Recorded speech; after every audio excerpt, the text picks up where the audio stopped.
pressure is ramping up on the challengers. Someone's about to go home. Their dream of winning the old mug extinguished. Some of them probably let themselves down a little bit in the preliminary series just with silly mistakes, and it's just been amazing to see that level grow and grow. Emirates Team New Zealand, another W in the win column. We've got the boat speed, we've got the manoeuvres, we can do everything we need to do, it's just a matter of doing it consistently. And American Magic, representing the New York Yacht Club, will bank win number 4 and lock themselves into the semi-finals. On through the finish here, gents. There's some hard conditions, man.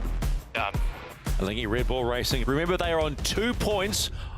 We came in winning in the last head-to-head with the French, so yeah, I would put ourselves as favorite. They're still not out of the danger zone to make the final 4.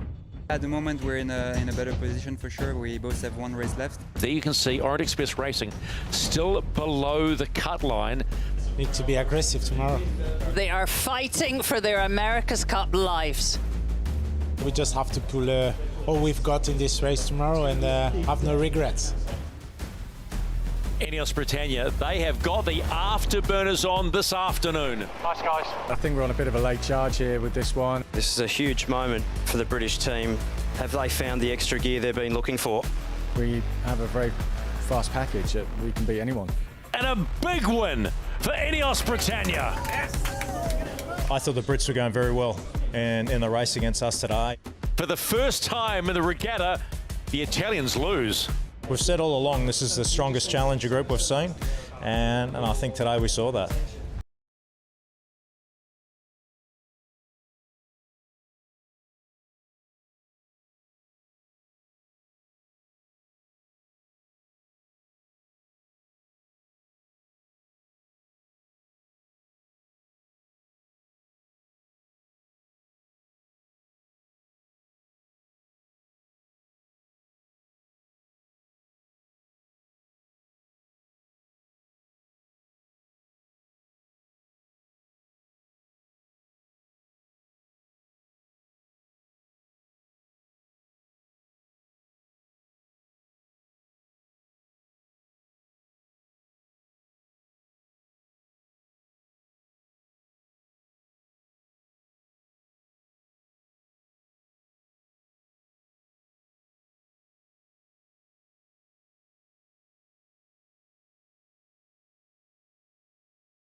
To sail off for top spot against the British.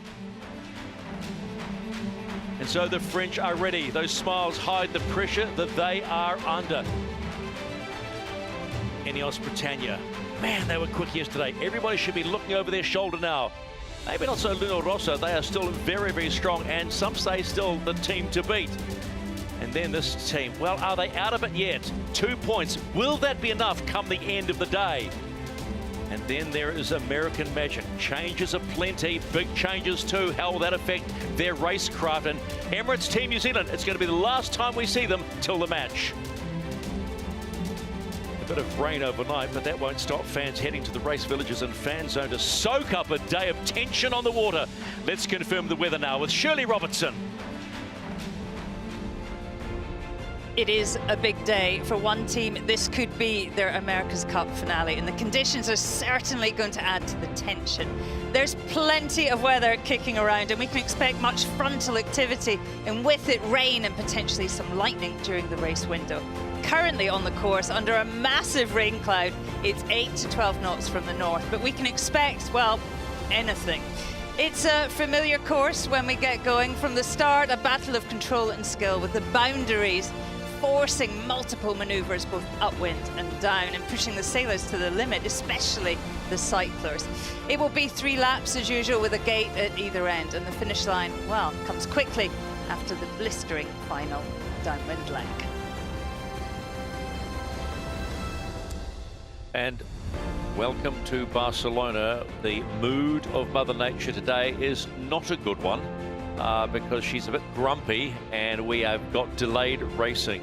Race management have informed us that they are going to hold racing until 3:15 local time. If they're not confident that they can get racing by 3:15 local time, then the day will be abandoned. I can tell you, when we look out our door of our commentary position, it is quite literally down, as we would say, and boats are in because of the threat of lightning strikes. That was the other real concern for race management.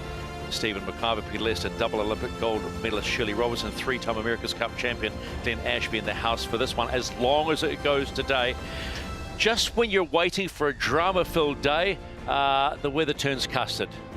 Oh, it's adding to the drama. I mean, there is a lot going on today, and if you're, well, particularly if you're in the situation of the French with a must-win race, it's pretty tense, isn't it? Certainly is, and out on the course at the moment, almost zero visibility, and really difficult conditions, and difficult to set the course as well for the race management. So not the easiest of days thus far, but yeah, hopefully we get to see some racing.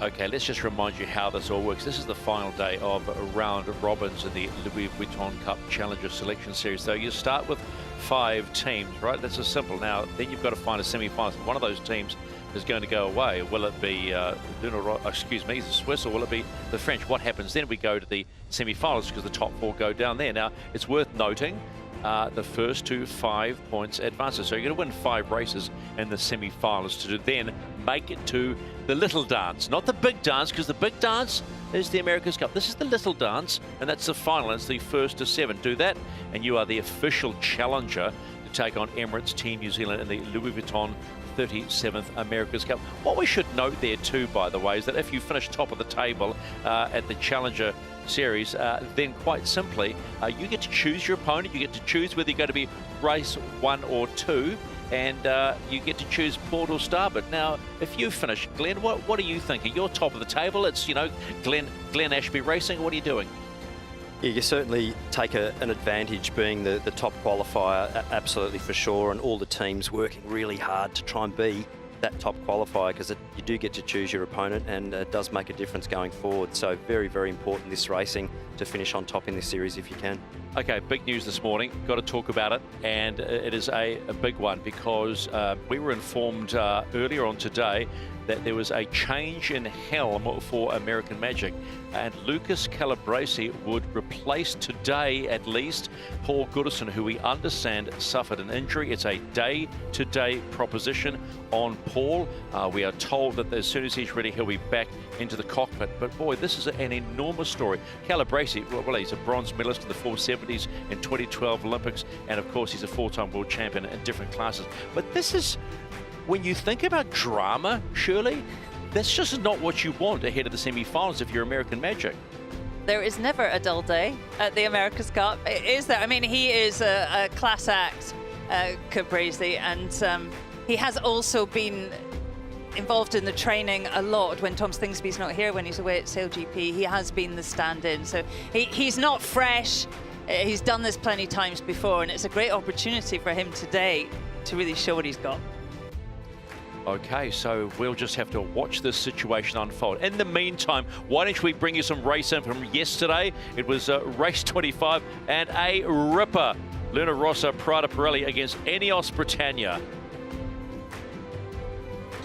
One more race, a super Saturday off the coast of Barcelona. This will be our 5th race of the day. Luna Rossa will come in from port, and Ineos Britannia will come in from starboard. Ineos Britannia looked fast earlier in the day. Excited to see them line up against the form team. We are still waiting for someone to try and slam dunk, for want of a better phrase, the Italians, and give them their first loss, just to remind everybody that they're human. They come in on port at 2 minutes and 10 seconds. Good work. They are well disciplined, they Italians. Just look at that. Pretty much a perfect entry into port. And now we wait for Ineos Britannia to come in.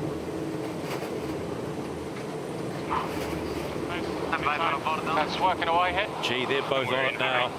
Let's go. Perfectly on-time entry there by both teams, so very, very well disciplined. And we will see a full-on restart here with the two teams. We're going jib here. It's still on two boards. Your wheel, Ben. Come on. Hey, grading 50. 125. Biggie's on jib, mate. It's out. We're better away. A lot to hill here. We will be bearing away pretty soon along the wall. He's still board, two boards. Still Stand by for down. working down slowly again. One coming down here. Get rotation in, please. Hey, grading is 15. Stand by tight. Go main place. Dumbing them here. Okay. And jamming here. Both yachts, two boards down, just slowing it down a little, keeping the control. And by tack. Running down along the edge of the course, along the edge of the start box. Racial rolling to attack here. Holding board. Copy. Not to kill. Yeah, coming down. Okay, coming down here now. Do you think potential roll or not? Yeah. Can we roll? Roll. We do have roll. Copy. Roll. British calling roll, so they'll be trying to sail across the front of Luna Rossa Prada Pirelli to start to leeward. We are on our line. Yeah, a lot of main to come. They're still killing a lot here. He will be far away. Working on that line up hard. Luna Rossa happy to let them go. 15 to kill. 12 to kill. The line. Happy with the high mode here. 10 to High, kill. slow even. 9 to kill. Board up. Not yet. Both inside the ley lines. 6 to kill. Start edging maybe. Okay. Coming far down here now. Board up. 3 to kill. Edging. Coming a bit here. Both boats really quite slow here, so it's going to be the battle of acceleration. All the way, boys. Send it. All the way, boys. 4. You cannot be early. 5. Performance here, okay? We are racing in the final race of the day on day 7 of the Louis Vuitton Cup Challenger Selection Series. Ineos Britannia, Luna Rossa Prada Pirelli. Just thinking of our options. Yeah, Fletcher coming in. 2, 1. Well, a very even start, but both boats are full boat lengths back. They got really slow and quite conservative in the box. Yeah, nice here, boys. 20 seconds till boundary. 350. Happy for a nice sneak on this tack. He's gonna attack pretty soon. 300. 15. You just go underneath, right? We are a little weak, so we will go to leeward. Bye, guys. 8 seconds. 2, 1. Board down. 3, 2, 1. Made. Yeah. Turning one, hold down. 2, 1. No tack. Normal. Normal build. But this race well and truly on there, so Luna Rossa not being able to punch far enough forward to actually hurt Ineos. So Ineos Britannia, first blood to them, they'll be wanting to put the bow down and actually sail across the top of Luna Rossa Prada Pirelli. So they'll be sailing a fast mode here to try and put the pressure on Luna Rossa. That's a long way down in the river. You can come up if you want to click. Very nice. Good line. Should start seeing some high boat speed numbers here now. You're working, guys. 38 though. He's just going forwards a little. Copy. It's an absolute drag race here across to this right-hand side. Nice Fletch.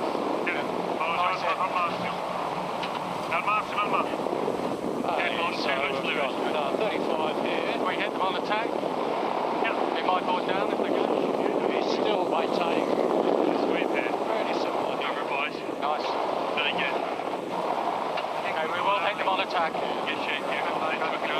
Really important here for the British to match the board down of Luna Rossa Prada Pirelli and turn the boat at the same time. Okay, board's down. Board's moving. 2, 1, mate. 2, 1, going board. Normal mode here. Ineos Britannia in control here. Yeah, main to come. 2 leeward. Yeah. Good angle to build here. Let's go to chase 0. Pete, cracking start. Love a drag race, don't we? Yeah, we were bow on as they came across on that long port, and looked to me as though Ineos Britannia were pointing a little bit higher than Luna Rossa Prada Pirelli. And the other thing I can notice is it looks like Ineos are on a slightly smaller jib than Luna Rossa, and we saw with the New Zealanders, smaller jib, faster upwind. We're just going to lay. Yeah, copy. Real nice speed here, nice bleed into this tack. Pretty even here. Recovery. Okay, 5 seconds on the box. Okay, stand by. 2, 1, board down. 2, 1, made. Push you. I will. 2, 1, going board. Nice surge here. Anyone's. The trip. See Ben, just the G-forces there, just leaning inside the cockpit there, railing the boat through the turn. Need to come. Happy level boat at the minute. Huge G's on these boats when you flip them around. Good gain here. Should be straight in here. For the second race in a row, we are seeing Ineos Britannia really with the foot to the floor and showing some incredibly good speed upwind. And we know they're good downwind. Down here in 2, 1, all the way down. Yours. 50, 6, 2, 1. In and down. Around go Luna Rossa, Prada Pirelli, but have the Brits got him on the ropes? Big wobble there. Big pressure maybe. Loosest we've seen Luna Rossa there. Big negative leeway skid there to windward, so big ventilation on the shaft of the foil there. 3, 2, 1, 4.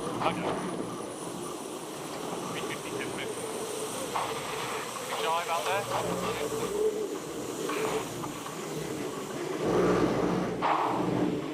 Still tight this race, not much in it. It really is a tight race, and both boats running really skinny bottom sections on their foils, so right on the edge of grip, particularly in the roundings. Just look at the top of the mast of Luna Rossa Prada Pirelli, sitting around 46 knots downwind. As Ineos Britannia starts to find the speed as well. A long drive by far. Let's go. Copy. Good speed. Long wave here.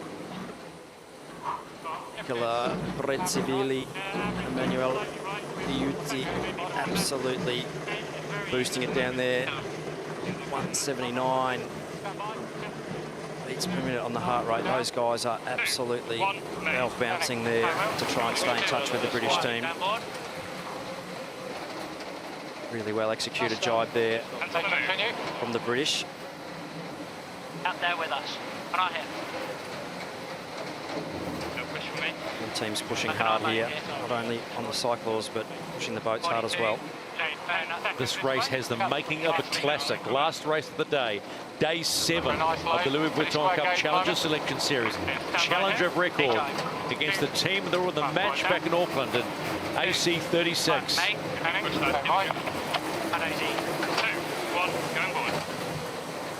going to go left turn here, Ben. I think we match them. Yeah, copy. Okay, building here.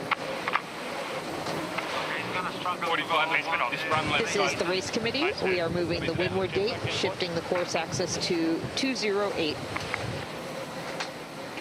Got eyes on. Yeah. 400. 13 seconds this way. How good has the racing been today? And we're still not done. Think we do need to peel. And to be fair, every boat has been pretty clean and made not too many mistakes.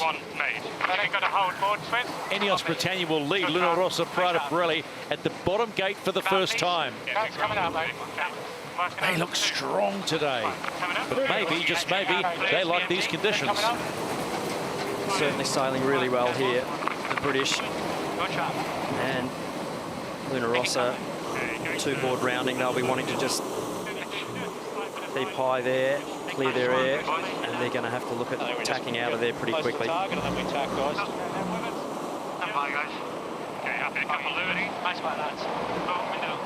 Let's go to chase 0. Peter, can you see Luna Rossa running them down the way Ineos have been sailing today? Well, you know, it's only one bad tackle, one slight touchdown, and for Ineos Britannia, they're just walking on eggshells to keep the flying Italians behind them. This is a cracker of a race. Building here, 29. Okay, 2 lowered now. Gonna hit them on the way back. Let's go to Rob Wilson, coach of Ineos Britannia on the chase boat. Rob, this is an absolutely classic unfolding, but you must be so happy with the way this boat's being sailed today. It's flying. Yeah, the boys are doing a really nice job, so yeah, really pleased about that. We've got a tight race left, you know, like 2 more full laps, so you know there's plenty to play for, and the Italians are certainly pushing hard. Yeah, we've just got to try and keep control. All right, thanks, mate. Yeah, high boat's good. Yeah, good Thank shot. you.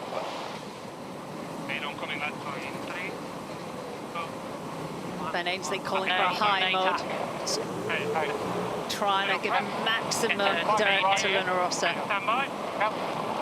Yeah, the Italians will be just about out of tear-offs by now.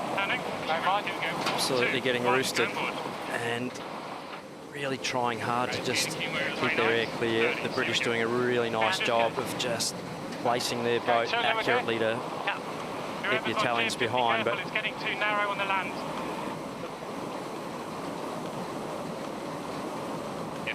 absolutely wouldn't be a Cyclor for quids today. Keep hitting them. I think we definitely should do them on this next one because Take a dirt bike over a cycle today, any day of the week, but the Italians throwing every kitchen implement they can find at the British at the moment to dig their way back into this. The British just locking down relentlessly, spinning some dirt right in their faces.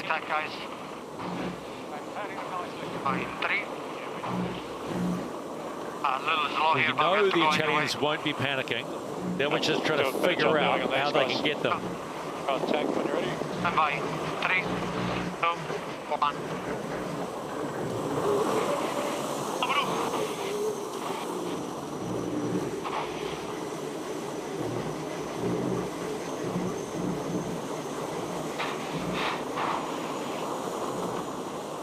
They may go one and in, we do the same.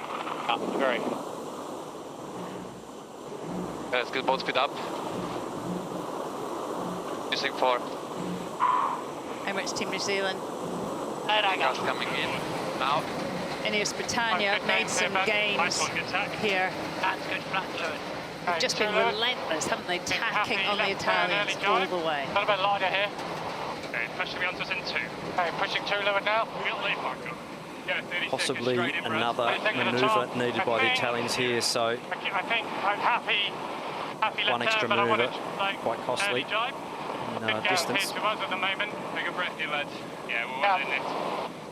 I see, good pressure. Like 12 metres this way.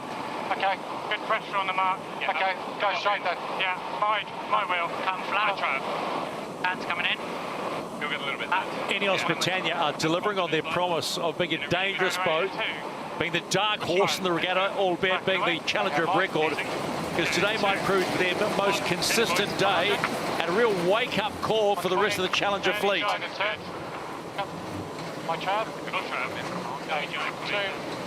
And the wake-up call will be felt most potentially by this team. Luna Rossa Prada Pirelli in the challenger standings are 6-0. They could be 3 legs away from their first defeat.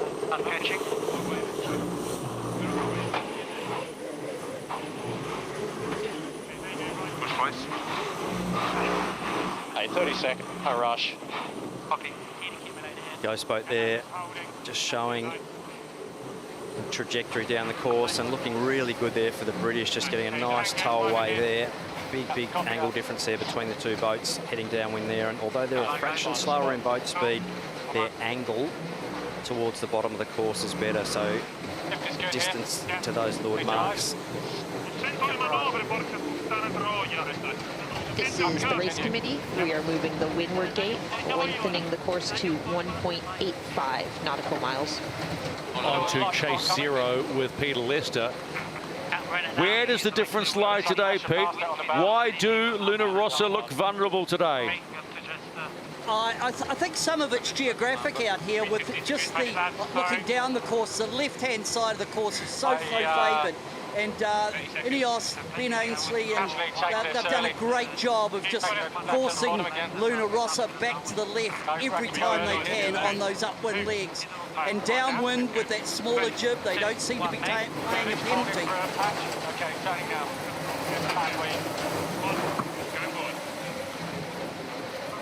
Bit of a build. Just had to hold for weight. Yep. Okay, it's been on average. Really nice jibe there from Ineos Britannia. Lee McMillan led them on, flying the boat well. You see the VMG on Luna Rossa now, back in their favour. A 5-knot delta there at times, so really sailing into some nice breeze there, and really needing to Yeah, agreed. try and claw back some distance to the British here to keep this race alive. You've got to say, all boats are putting on a 5-star performance today. 1 day left in the round robin series. Neil Hunter and Harry Lest there. Absolutely doing those cranks to perfection. Working hard. Ineos Britannia extending their lead on Luna Rossa Prada Pirelli to complete the 4th leg of 6. 1 more upwind beat and then home for the finish. Cannot afford a mistake. 2, 1, go board. Fine. Here we go. Harry slow, it's coming. Okay. Okay, off the intern. Couple Lewis gang mains coming on that big surge here. Still plenty of sea state out there at the moment. These boats just making the water look flat. Luna Rossa Prada Pirelli taking the left-hand mark as you see at the bottom gate for the last time, barring the finish. 29 seconds behind. That's what the delta says. On a field here. Come on, leaders on the edge. This is a huge moment for the British team to be able to be sailing so well and so quickly in these conditions. So have they found the extra gear they've been looking for? Okay, anytime, Jimmy. 3, 2, 1. Let's go to Philippe Presti on the chase boat for Luna Rossa Prada Pirelli. Different sort of day today, Philippe. It was a hard one. I thought we had a great start, but we couldn't capitalize on the start we had. And then the right side of the course is very strong, and it seems that the British are doing a very good job just nailing that and pushing us on the left. Yeah, and, Philippe. Philippe, Glenn here. Is there any options for the boys here on this upwind? What are your thoughts? It's pretty hard because there's kind of a twist on the right side. We call the banana on the right side, and it seems that every time the Brits are going to this right side, they're gaining. So if you see what they're doing, they're just pushing us to the left. So we have to accept to go with them, otherwise we're losing a lot. Copy. Thanks, mate. You're welcome. Philippe, it's the first time the boys have been on the back foot. Are you surprised? I'm happy because we're going to learn heaps from there, and you know, there's a lot of lessons to be learned, and we're early in the competition, hopefully, and you know, this race like that make us understanding that we still have something to work on, which is great. Thanks for your time, Philippe. You're welcome. Okay, good push me on here. You're working up now? 400, come on. Okay, 2 Lewis. Yeah. There's good gains here. Philippe Presti, the most coolest, calmest dudes in the world. A lot of experience in match racing and in sailing himself, so a lot of fantastically experienced people there in Luna Rossa Prada Pirelli, so fantastic optimism and fantastic attitude to racing. He's been Jimmy Spittle's coach for as long as I can remember. It was with him in Oracle, and what a great partnership, the pair of them together. Touching with the bow. Francesco Bruni steering the little green wheel on the screen. Pretty steady wind. I wonder if we should do 2. He's gonna go 1 and in for sure. Yeah, I think 2 for us, eh? Just take the right.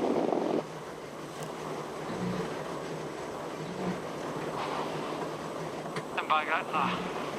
Bit of a lefty at the moment.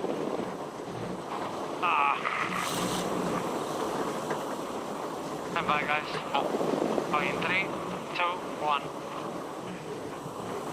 A little bit of frustration in the voice of Francesco Bruni. We haven't heard much of that so far. Ineos Britannia there, just matching tacks, just making sure they're in phase the whole time and protecting what they think is the favoured side of the course. Time to turn right a little. And no more manoeuvres for them coming into this top gate. 30 seconds to the mark. Just take a breath. Nice pressure down their side. If he's going, I reckon we go right here. Yeah, okay, happy. Yeah, right turn. Stand by. Ineos Britannia have looked quick all day, but this race might mean more than any other race in the regatta so far. Luna Rossa Prada Pirelli to this point have been unbeaten, and they've looked second best today in this race against Ineos Britannia, who have looked sharp from the get-go. One more leg for the challenger of record. Hey, they're this way at the moment. As I said, no more manoeuvres for the British. They decide to take that right-hand turn, and either way there, I think would have achieved a similar result, but deciding to go the same way. And in comes Luna Rossa Prada Pirelli, now just quite simply in small damage limitation mode. Not about the boat speed, probably more about the mental. There we go, all the way. Italians sailing the boat beautifully as well, but just haven't been given any opportunity to get back into the race. Just totally owned in this race by the British. Well, the Ghost boat has Ineos Britannia extending on this downwind leg. Just watching, don't push too fast here, Blooding. It's quite light. Copy that. Gentlemen online, we can get one and in at the moment. Let's go to Chase Zero. Pete, give us a thought before Ineos Britannia hit the finish line. Well, they haven't put a step wrong, and the most impressive bit to me was the pass that they managed to generate against the wind shift, against the favoured side of the course. Remember, the pass was created on the left-hand side of the course. It's been a right-hand favoured upwind leg each time. So for me, it was that lead change over on that boundary on leg one that'll stay with me. Oh, and a big touchdown by the British. Oh, disaster for the British team. They need to regroup here quickly. 2 seconds. Get it out, mate. Let's go. Okay, boat's coming up. Everything okay. Working away here. And still Hold all bets. That's what they say. No trap. Let's go, boys. Seeing what happened here. And just a loss of the rudder there. And big ventilation on the elevator, so full loss of, see the rudder just spin out there. That's basically a ventilation, an air path going down the rudder shaft and blowing up the pitch stability control of the elevator. So very, very lucky escape by the British there.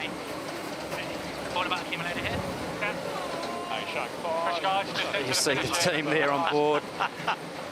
Cannot believe what's happened, but the British pushing the boat super hard and luckily enough having enough of a lead over the Italians, so very close moment there for the British. There is so little rudder in the water, isn't it? Let's be blunt, Ineos Britannia like to entertain, but entertain they have, because one thing we have discovered today, Luna Rossa Prada Pirelli are human after all, and the challenger of record serves up their first loss in the Challenger Selection Series, and a big win for Ineos Britannia. And Ineos Britannia are the side that will face France if we get racing the opening day of day 8, or race of day 8. We can say that race management have updated. They expect the Storm to pass by 2:45 local. It's currently 2:34, and expecting racing potentially start as early as 3:35 local. That's 3:35 local. But what you saw with Ineos Britannia was a fast boat, and as you probably heard, to win the America's Cup you need the fastest boat. Design decisions made years ago will ultimately decide who gets to hold the cup aloft. For the French, well, that's a little bit problematic. They were the last to join this AC event, and while they couldn't buy time, the Orient Express racing table was able to leapfrog some hurdles and buy a design package from Emirates Team New Zealand.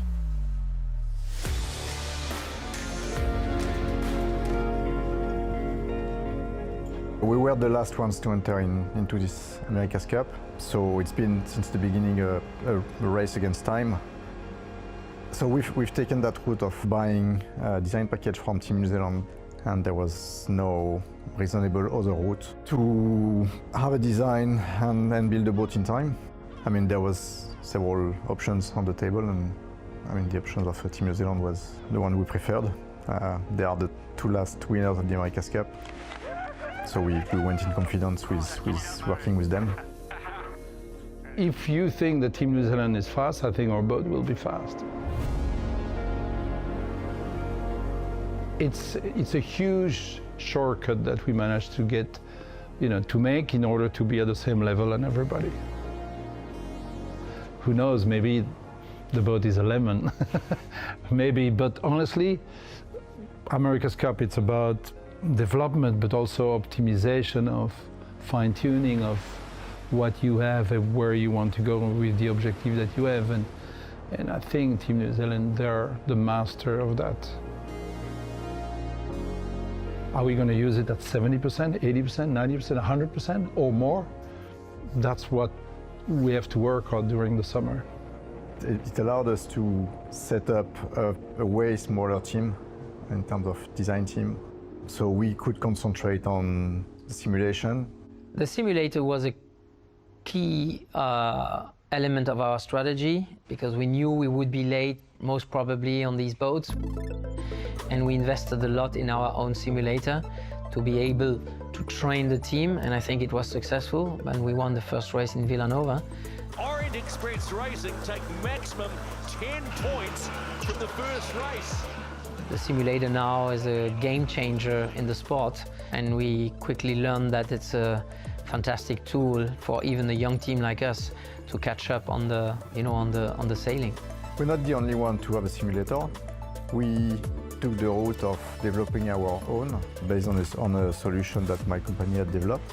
And the reason for that is that we wanted to make sure that we can rely on it for the whole campaign and for the campaign after, and make sure that we actually understand the models that are within, without which you cannot understand the result of the simulation.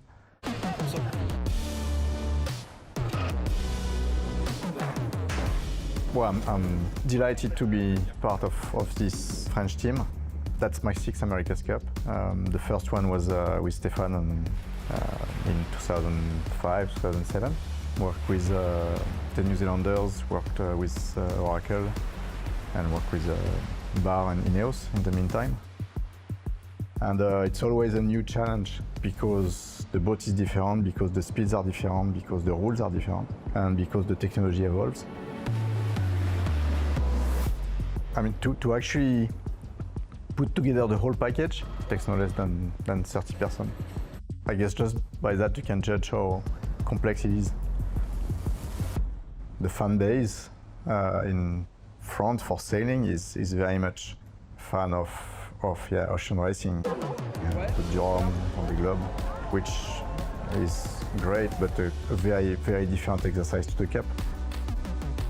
So why France did not win? I'd rather answer to the question, why did Team New Zealand win? And to my mind, it's because they managed to put together and keep a team. Like we exist as Orient Express for hardly a year. They exist for more than 12 years in their current setup.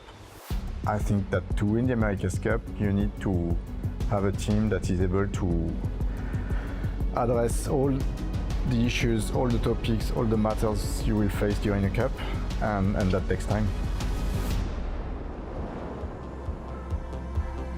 So the weather conditions still pretty rubbishy here in Barcelona, hoping for a start between GBR and Orient Express Racing at 15:35. Well, let's take you back to another race which involved Orient Express Racing. It was yesterday, it was race 26. They played a 15-minute delay cut because they tried to find the right jib to race American Magic, but it got underway. Race 26, American Magic, Orient Express Racing. There's certainly going to be an interesting race, this one. Breeze stepping up about 5 or 6 knots more than it was earlier in the day's racing, so definitely a different game now for both these teams than it was earlier. Steaming in, they can't get in there before 2 minutes and 10 seconds. They're cutting it fine. No, they're not. They are on the money. And in comes American Magic. 2 minutes is the point for Orient Express Racing. They're cutting it fine, really fine, but they are good. Just washing off enough speed there, the French. Good job getting in there and not being over the entry early. Staying on 2 for now. Okay, have it take a bit of height here early if you need. Massive race for Orient Express. They are fighting for their America's Cup lives.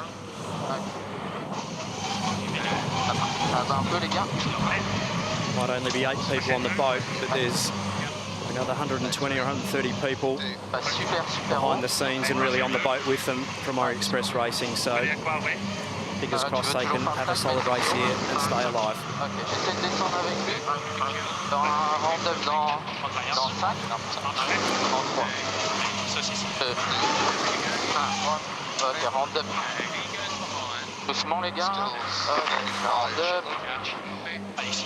Orient Express go behind and head up, just gapping off the opposition.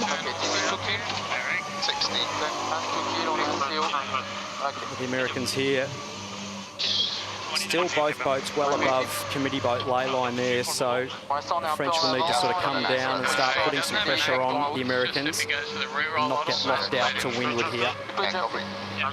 French need to start pushing. Look very vulnerable there.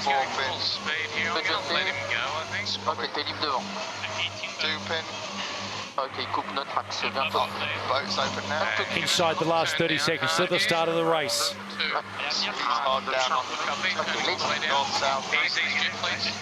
Time on distance here, critical. 7 line. All the way up. Coming down quick. Okay, stand by. Caught up in 2, 1. Big push here, man. Big trim here for the Cyclors. Go hard, go. It is on, the race between Orient Express Racing and American Magic. If there was one day the French need to go everything go right, this is the race.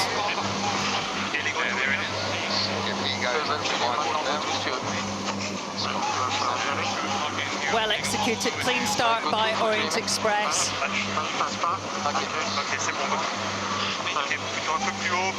I really need to get the pace on here because the Americans will be lining them up for the next tack, so all important to get a clean tack in and position yourself well here.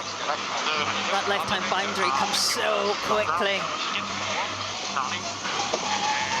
The Americans here will just be lamping straight on them here, so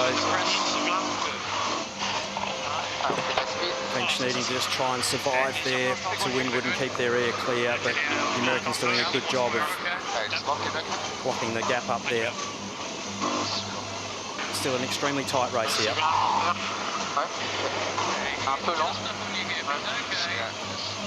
Little build here.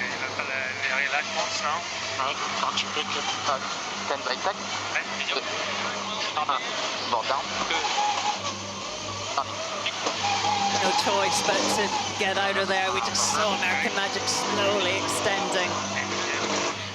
Yeah, so the French really needing to get clear here and really sail their own race. Shirley, just sail the boat fast on the jib. Both boats on very, very similar sails, so the battle here is just to try and sail their own race if they can and just lock in and really hand it to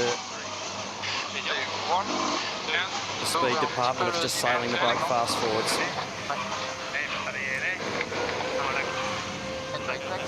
Perfectly positioned by American Magic. He takes away.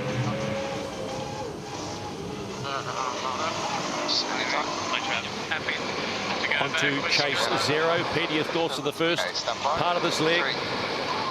Yeah, nice jump off the line by American Magic, and they took the action all the way across to that left-hand side, and then when that first tack came, it was advantage to the Americans.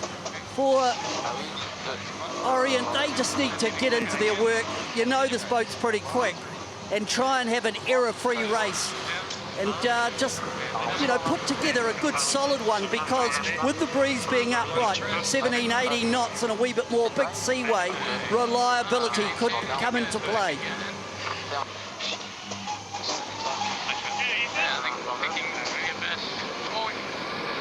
Lots of manoeuvres, Shirley, and we saw the Americans the other day against Alinghi Red Bull Racing.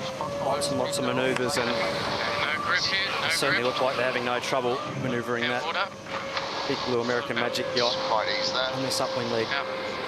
The meterage just keeps growing. He goes back here, I think we go to lay, eh? Yep, happy.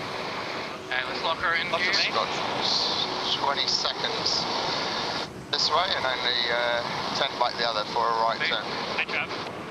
Bluey black, I should say, not blue. Lovely paint job. Really backloaded. Probably just coming in hard. Okay, trying to press a little bit more. 5 seconds. Okay, stand by. We're down here in 3, 2, 1. And turn. 15 seconds through 10. American Magic with a strong first upwind leg in this race of the Louis Vuitton Cup Challenger Selection Series. One thing we do know about the French, though, if they're close, they will hang in. So left-hand mark for American Magic.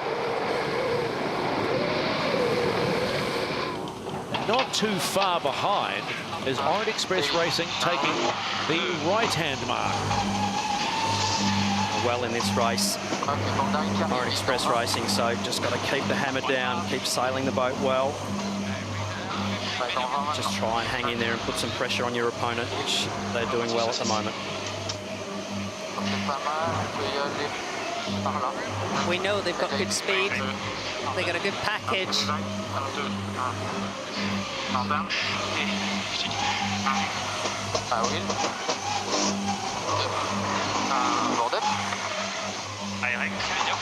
Vuitton Delapierre handing the helming duties over now to Kevin Pepinay.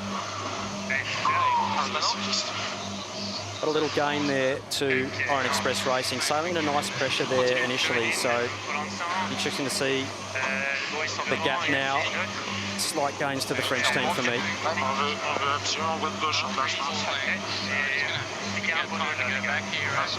Happy to go there. Okay, stand by. We're down here in 3, 2. C'est pas loin d'être moins limite, mais... Face mode, un peu d'intensité.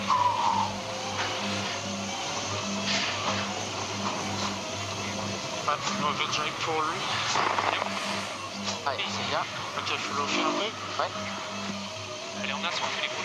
C'est pas mal, on va être phasé avec lui, mais on va pouvoir faire drag roundup en bâche mince. Ouais. Bon, on y va maintenant. T'as plus de vent de ton côté, la Jazz, ou pas? This is the race committee. We are moving the windward gate, shortening the course to 1.75 nautical miles and shifting the axis to 208. I'm not concerned about him, just concerned about us. Okay. In about 5 seconds, we'll set up. Okay, happy to go. He's gone.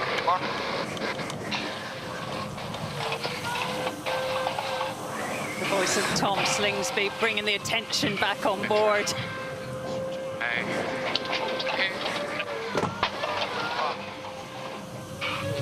This is the rotation coming See the reflection of that windward foil arm and the rigging there in Tom Slingsby's goggles. He'll be full concentration here. This right mark is favoured here. Yep, we're going to be in. He is unlikely, so he's going to split, so we're just going to do a nice 2-board rounding. Yeah, copy.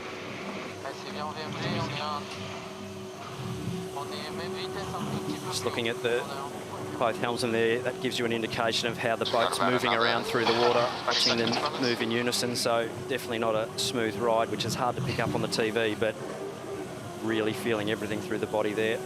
Boat's moving around a lot. Go right turn. Not that easy if you're sitting on a bike, I imagine. There's 2 boards. This is a race that has both teams in their chase boats sitting on the edge of their seats. American Magic through the bottom gate to complete leg number 2 and heading upwind on the 3rd leg. You heard him say 2 boards down, and down they go. And in come Orient Express Racing as well. This way. They go around the opposing mark. Take me out of 2 board, please. Slight gain downwind by American Magic. Stand by. We're down here in 3. And turning. Nice one. On continue à faire vers 30. Superman. Il faut vraiment le monter le c'est du gars, c'est bien. Orient Express Racing doing a nice job getting the boat locked in upwind there.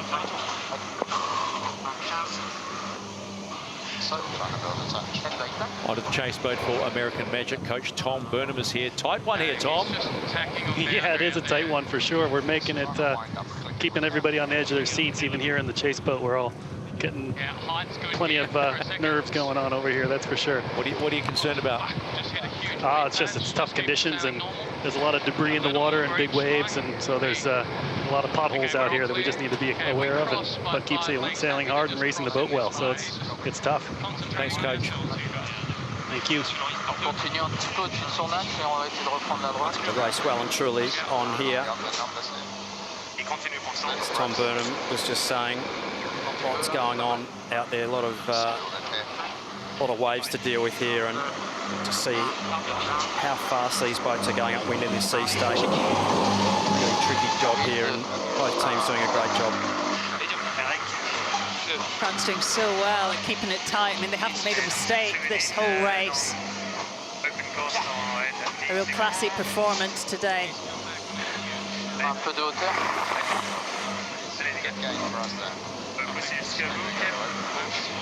I'd be intrigued to know, who would you rather be, the leader or the chaser in conditions like this, with the pressure coming from Orient Express to get that win? You're always looking forwards up the course, whether you're leading or trailing. You're just trying to do everything you can to keep your boat going well. Pretty even wind direction. Okay, stand by. We're down here in 3, 2, 1. And turning. Definitely nice to be able to tack where you want to tack, being the leading boat. So trailing boat. Okay, he comes back.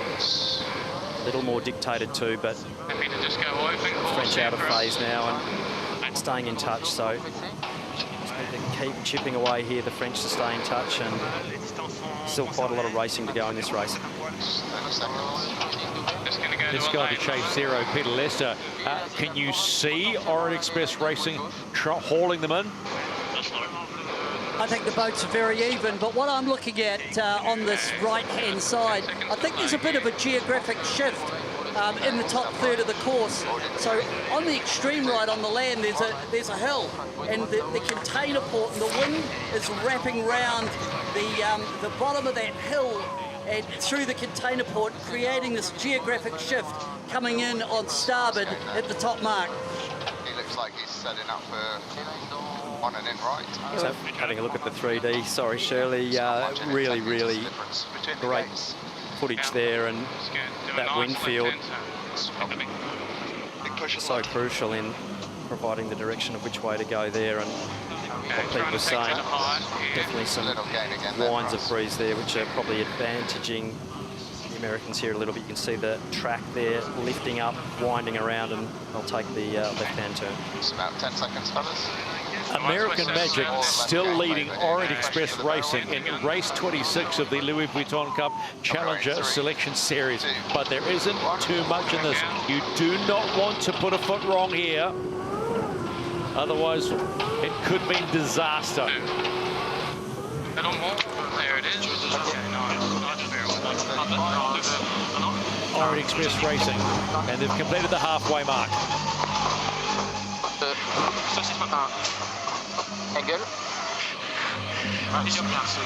Big push there from the Cyclors to get that traveller back up closer to centre and use the acceleration. Ghost boat here, saying still an advantage to the Americans exiting this manoeuvre.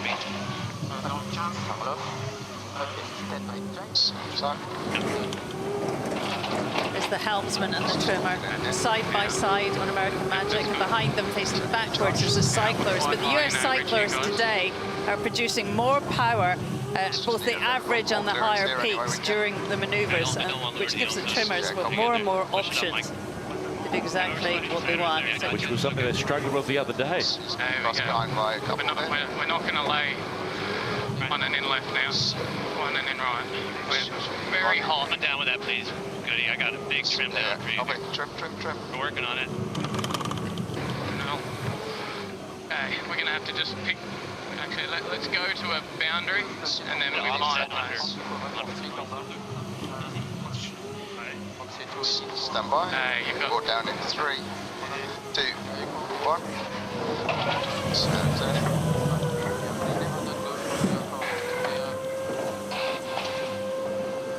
Again, your gents. Nice job there on American Magic. They'll be happy with that. That was a really good bottom speed there. Big touchdowns. Nice job.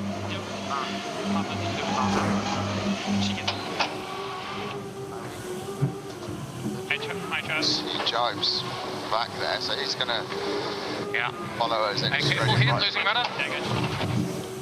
Big push. Good Tom Slingsby there, so lost the rudder. It's a big drift, loss of traction. Definitely take it in. Right on the edge, pushing hard. He'll be thinking about the race against Emirates Britannia when at the top leg, when they were leading comfortably, they had a big skid at the leg 5 and almost blew it, but they came home and they came home well. Still 2 and a bit legs to go in this race. Yep, full power on here. Okay, we're getting a light patch from here. Pressure does crazy things to any sports person at the elite level. It'll be it'll be a 2 board. 10 seconds. It's going to need a big push to get stuff on out of this. Down here in 3.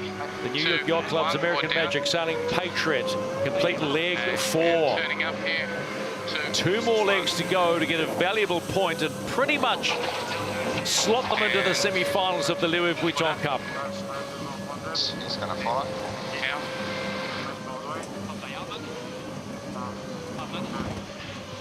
French still hanging in here. Orient Express Racing have completed 4 legs. They are still trying to hunt down American Magic. And they've sailed a pretty immaculate race. Sailing well, Orient Express Racing, certainly not letting go of American Magic. So a lot of pressure on the Americans here to keep executing well. The French breathing down their necks here at the moment.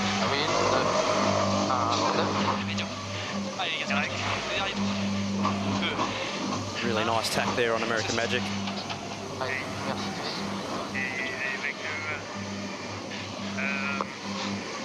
On board the chase boat for Orient Express Racing, Coach Thierry Douillard joins us right now. You're still in this, Thierry. Where do you think you can get them? We are fighting for the right side of the start and the right side of the course. Unfortunately, we didn't get it for the first cross, so after it's a bit hard, but keep pushing and we'll see what's going on. Boys are doing a great job. I'm sure he's still a bit behind, so let's push. Thanks, buddy.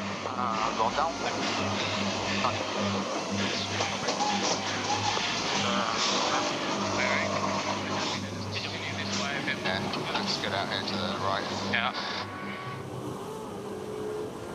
The head bobbing up and down, you can see it. The back left of that boat of the Cyclors, they are pushing hard. Yeah, copy. Little press.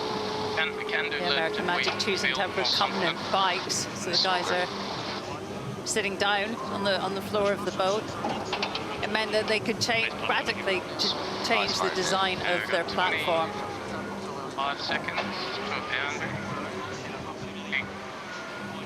Oh, here's the ghost boat. Go to. Likes the way American Magic's going. Slight lift as they come out of that right-hand boundary. Stand by. 3, 2, 1.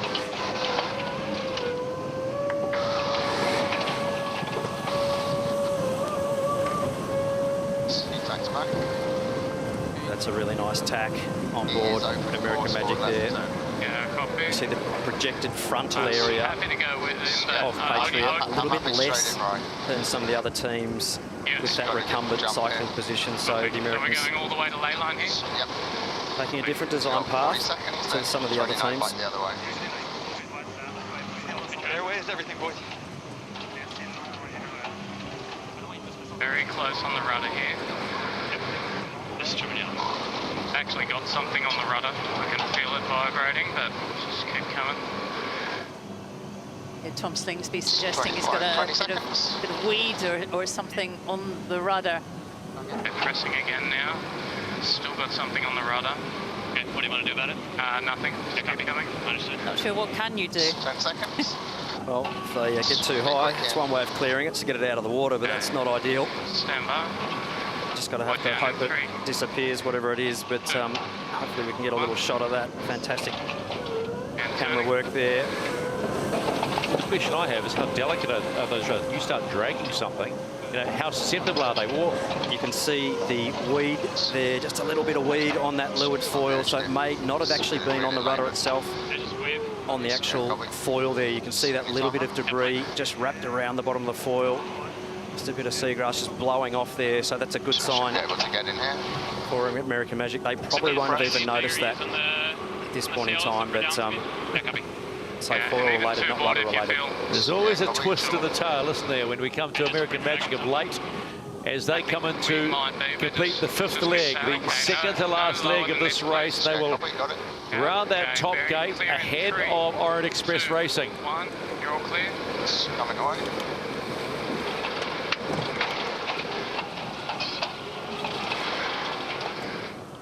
Skateboard. And they are gone. They are on the homeward run. And so too will be Orient Express Racing. One of their best performances of the regatta so far.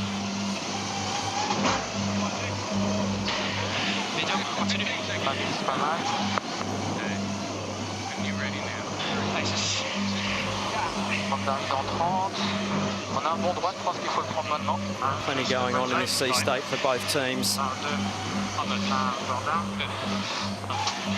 Driving a Formula One car down a set of moguls, not that easy to do.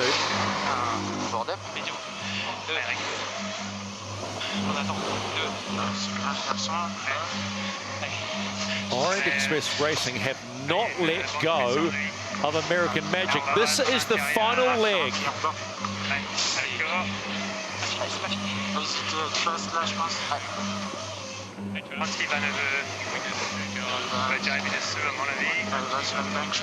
See that pressure coming down through the middle of the course there, both boats sailing into that, possibly just a little more advantageous for the Americans there. Average speed just 0.7 of a knot or so faster to the Americans. Here in 3, 2, 1. And turning. Sliding hands wide. Understood.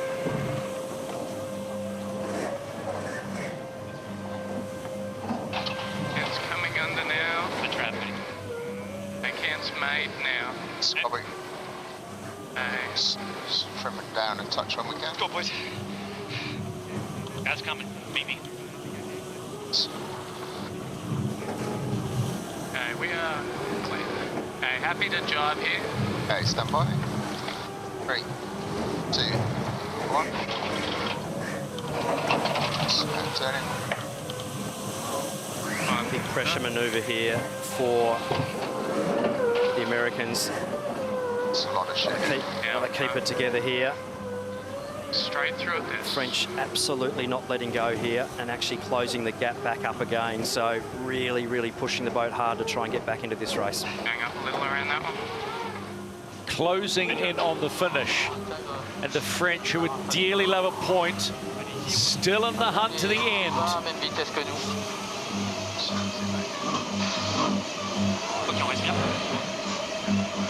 They have not given up. They have given it everything in race 26.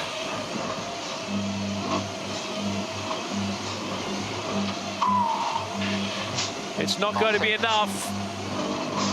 And American Magic, representing the New York Yacht Club, will bank win number 4 in the Louis Vuitton Cup Challenger Selection Series and lock themselves into the semi-finals.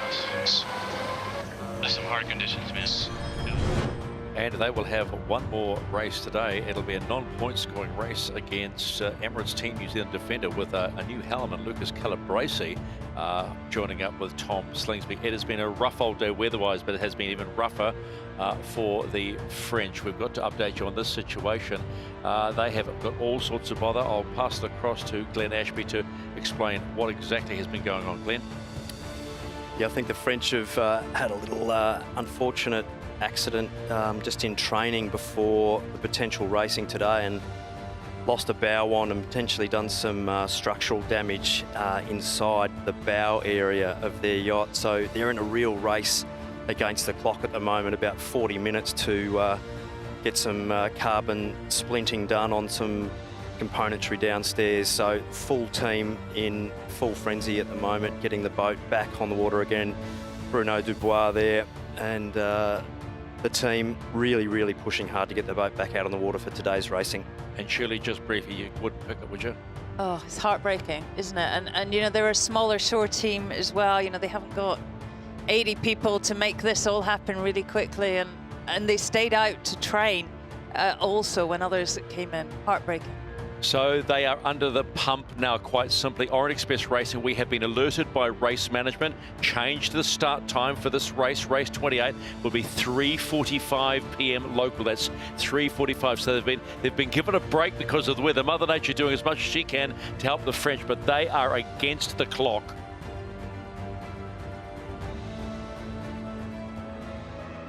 So the question is, right now, what does it take to power an AC-75? We're always asking that question. Well, the answer is simple. Brawn, muscle, physical strength, and a gold medal sporting pedigree.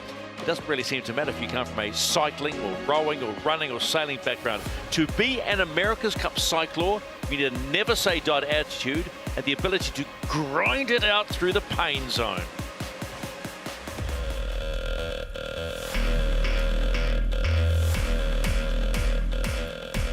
So the power group at Alinghi Red Bull Racing is composed of 9 members, all obviously athletes, sailors, rowers, cyclists, middle distance runners. Contrary to popular belief, we use our legs primarily in rowing, so we're used to using them, and it's not a big difference to use them on the bike.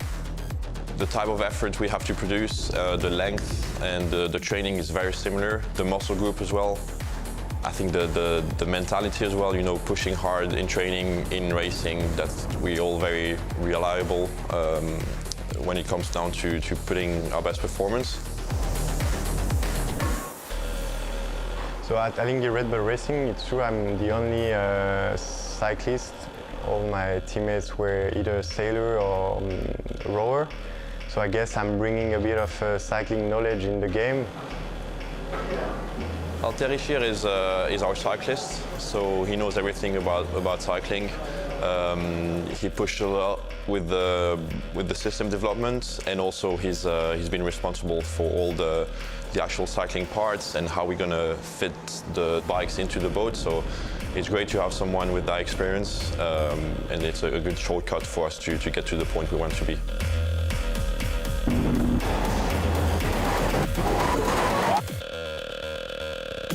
A good track cyclist is someone who is able to recover from a short sprint and still be in the race. So I guess on the boat it's the same for us. I would say it's an endurance sport with a lot of sprint in between, and therefore you need to have the ability to change rhythm and still be efficient after 25 minutes of racing.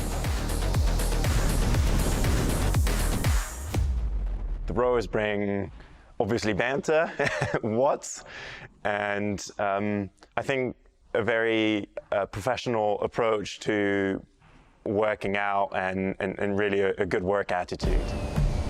Paul Jacko brings height to the team. No, he's a good guy. We've been friends for a long time. You know, we met each other in 2018 when he joined the Swiss rowing team. Physically, he's very good, a powerful guy. We were racing each other on the rowing machine a lot, so he brings a a lot of dynamism in the team and competitiveness as well. So I actually live with Barnaby de Lars, so I know him really well in a professional setting, in a friendship setting. I think what he brings to the team is an incredible competitive mindset and just a willingness to work and get it done. We're basically a bit like a goalkeeper in football. We can't really make the team win, but we can definitely make it lose. Our job is to produce the power which is going to be used to trim the sails, so everything above deck is powered by us via a hydraulic system. So if we stop pedaling, the sails won't move. It's not really a constant effort like a time trial on the bike. It's more up and downs, but it's repeated sprints. Every maneuver we have a spike of power, and in straight line we can relax a little bit more. But it's a pretty hard effort for the length of the race with spikes during every maneuver basically. From what we've seen and observed, I think the big advantage we're going to have compared to the other cyclers is probably the amount of involvement we have in the systems. Having had boat zero and the opportunity to sail on the AC75 maybe a bit more than the other teams has given us, I think, two competitive edge. The first one is obviously we're probably more used to it than other teams, but the second aspect is not necessarily physical or athletic, it's also allowed us to develop a system that's been tried and tested for a bit longer.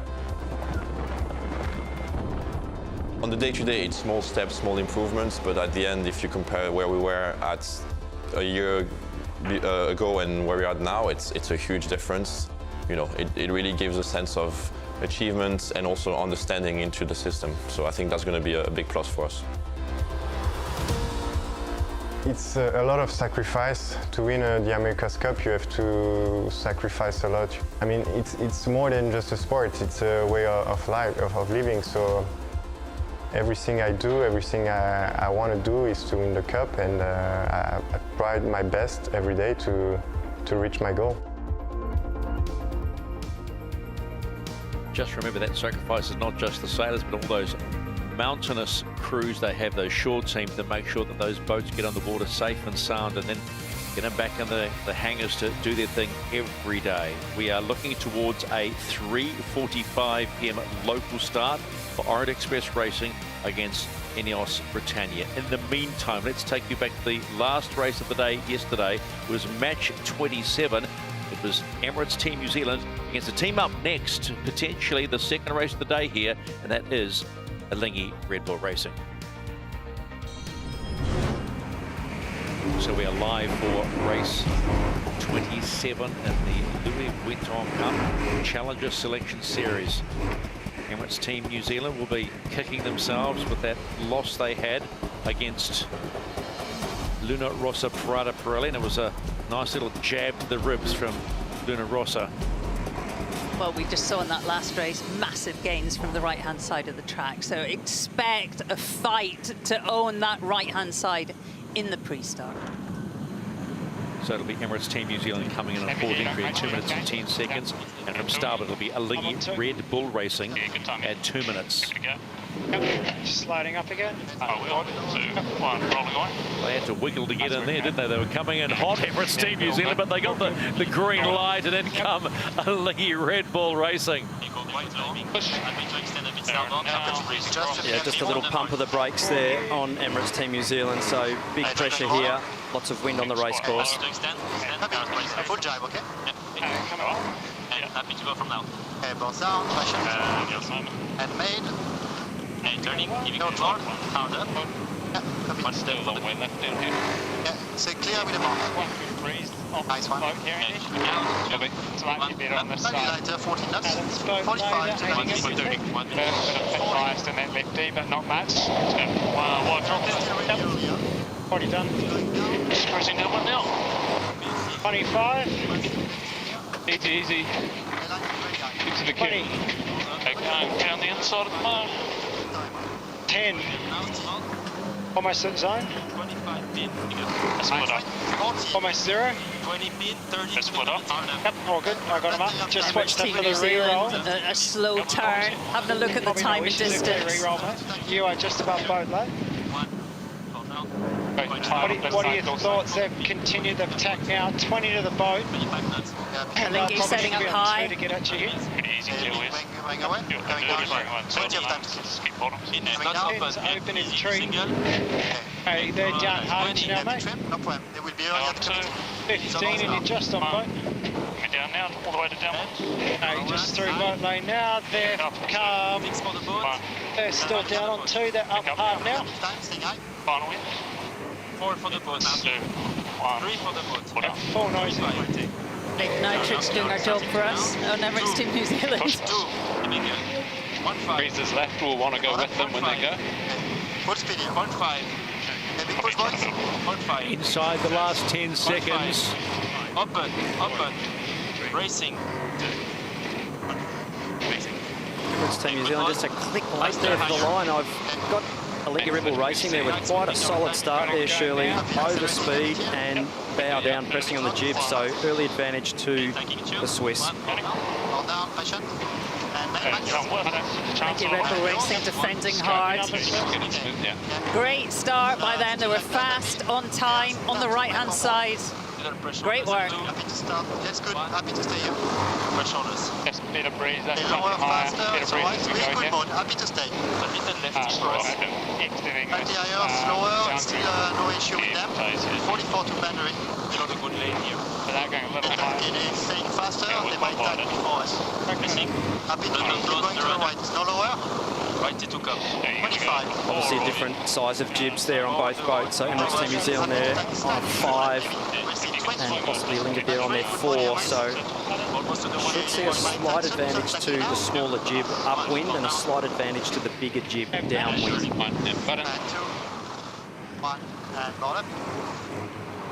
Emirates Team New Zealand, they're getting their tack in and allowing their boat to be air forward. So clear air for Emirates Team New Zealand. Now the Swiss having to make sure they lock in and then hurt them again on the following tack if they can. I'm not sure, but yeah, I think you will. Very, very close race here.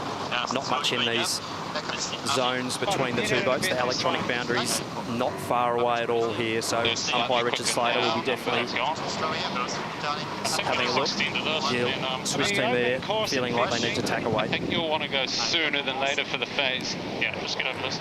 Nice.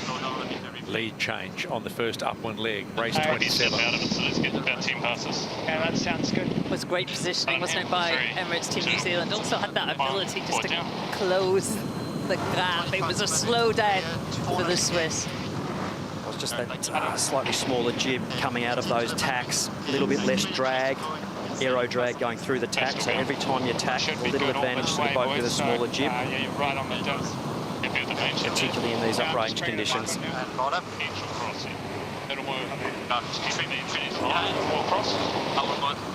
Right away boat here is the Swiss, but I think Emirates Team New Zealand clear ahead now. Alinghi on the back foot now.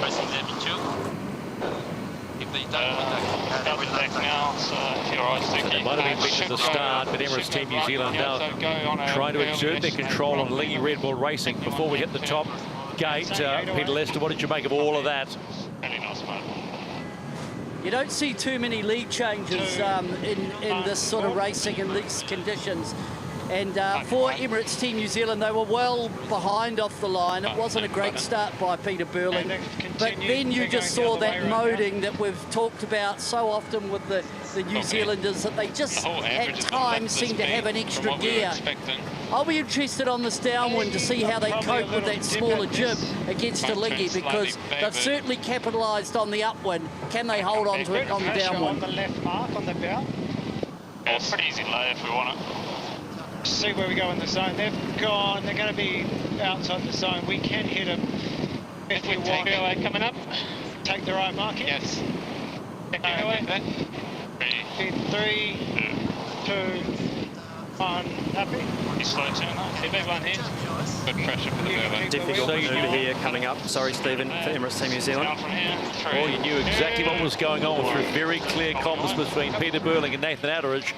They will round the top gate for the first time, but right on their transom, basically, is Alinghi Red Bull Racing. That's good. Getting lighter here. Big back. What do you see down the middle? Nice one. Back straight's good. Bit close. No rush to jibe here. Lighter on the jibe at the moment. Slightly getting into more wind and 5 rather than the boundary. Boundary's only 20, so I think just boundary jibe us. It's still a good mode. If they go now? Nice mode here.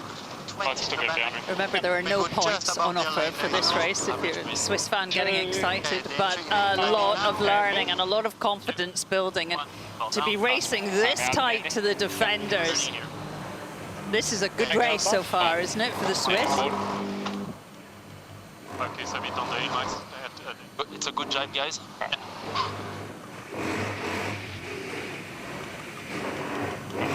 On board, Alinghi Red Bull Racing, chasing down the defender.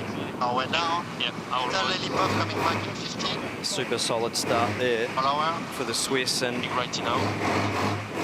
early advantage. Did a great job off that start, and little lead change there, but right up the exhaust pipe of Emirates Team New Zealand. They'll be seeing the pistons going up and down there so far up the exhaust. Nothing in this race at the moment. On to chase 0, Peter. Yeah, I was getting a good shot there of the boats heading away from us, looking at their mainsail twist. The Kiwis had a wee bit more twist than Alinghi. Alinghi were a little bit tighter, certainly from the halfway, mid-girth to the head. So New Zealand a little bit more twisted on the downwind. This is the race committee. We are moving the windward gate, shortening the course to 1.7 nautical miles and shifting the axis to 202. Yeah, there's a little bit less wind. I think we've seen the peak in the breeze for today. Axis, that's about the average wind we got to. For our Cyclor 20, it wasn't too much right at the top, but it did look like it had the potential for it, so yeah, keep an eye on it. So we're happy, all right, term at the moment. And maybe figure it out after. Either light or lifting here, or a low peak. If you start the jibe on the line's good. 2 on and board. Yeah, nice spot. Slow turn for a big little. Have gone, and they'll be just up inside you. 1 and board. Here it comes. Bias is even. If they go the other mark, I'd roll into attack relatively early. Yep, probably. If they follow, then I think we just attack when they go 1 or 2 B. I think 2. Normal. Emirates Team New Zealand, the defender of the Louis Vuitton. They look like they're pacing 37th America's Cup, leading Alinghi Red Bull Racing to complete leg 2 of 6. Need to put their foot on the gas. Big skid. Oh, hang on.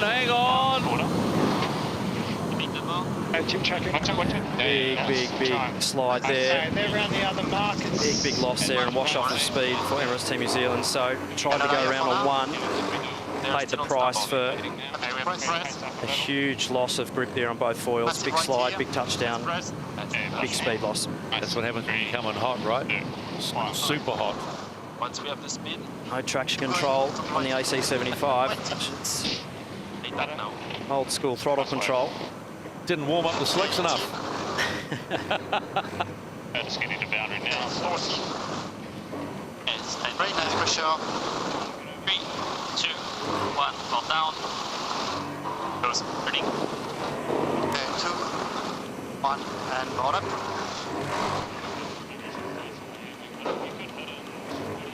Okay, 6 are behind in about 10 seconds. Try and get over that run. Yeah, okay. No worries, Leon. Oh, Let's go on the Emirates Team New Zealand chase boat to Coach Ray Davies. Well, they're providing you plenty of entertainment today. Yeah, not all the entertainment we want to be watching, to be honest. But yeah, no, it's yeah, we're getting comfortable now. But yeah, tricky conditions.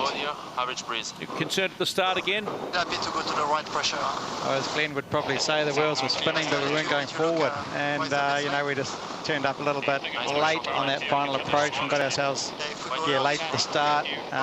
Pretty hard to be super accurate in these conditions, but yeah, we paid for that off the line. But the boat's going really well, got plenty of pace, and they're joining the docks now, so happy again. Good to watch these in strong conditions as they rip up. Yeah, they're really showcasing these boats for sure in these conditions. These waves a few years ago, people wouldn't have thought we could have sailed in these conditions, so it's great to be able to be in front of all the classic boats out here, and a huge spectacle showcasing what these boats can do. It's awesome. Yeah, thanks, Ray. And I'm going to get heaps of leverage on you. Let's take a look at that rounding again, because that was one to clutch in the throat. Just watch the foil blow up here as it goes round, bang, and full loss of grip there, and that's not a good feeling on board, and the only way to really stop you going further is actually the middle of the hull touching the water there, so a huge loss in performance, but good lessons to learn, and good to be pushing hard. And see Alinghi Red Bull Racing there, opting for the 2-board rounding. A little safer, a little slower, but full grip. Yeah, we have a lot less wind now. I mean, it's probably an average of kind of 12 knots with some lulls 8, so really requiring a bit of gear shifting. And I wonder really if that's why we see New Zealand just kind of edging away now. Happy with this. Both boats on different jibs, so as that breeze drops, advantage will be coming back towards Alinghi Red Bull Racing. The left mark's slightly favoured. So they'll be a little more balanced. Too, but it's not. A lot more helm load on Emirates Team New Zealand as the mainsail is powering up relative to the jib. Put more and more load on that little skinny rudder.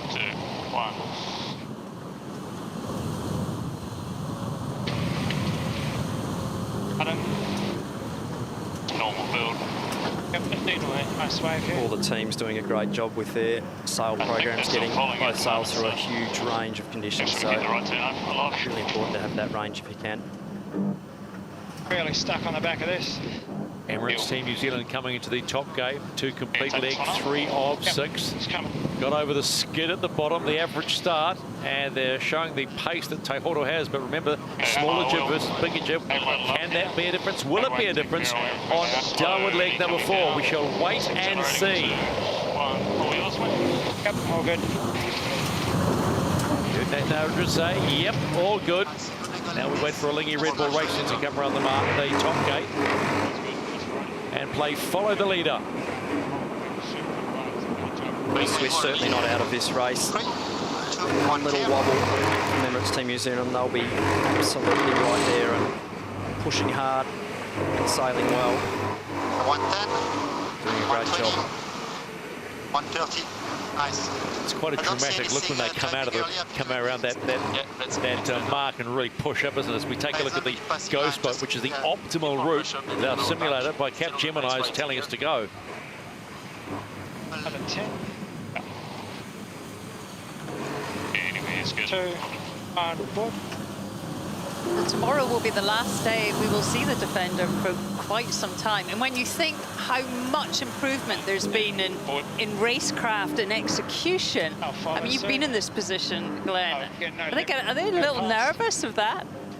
Look, every race is things you're learning, and you know the team will be doing a lot of sailing between now and the actual America's Cup itself. So great opportunity now for Emirates Team New Zealand to be trying different settings, different things, different foil setups, different sails. They'll be learning stuff all the time. That'll be going into the bank. So no doubt there will be absolutely more to come from Emirates Team New Zealand, but all the other teams will be improving as well. So the development will not stop all the way through to the America's Cup final.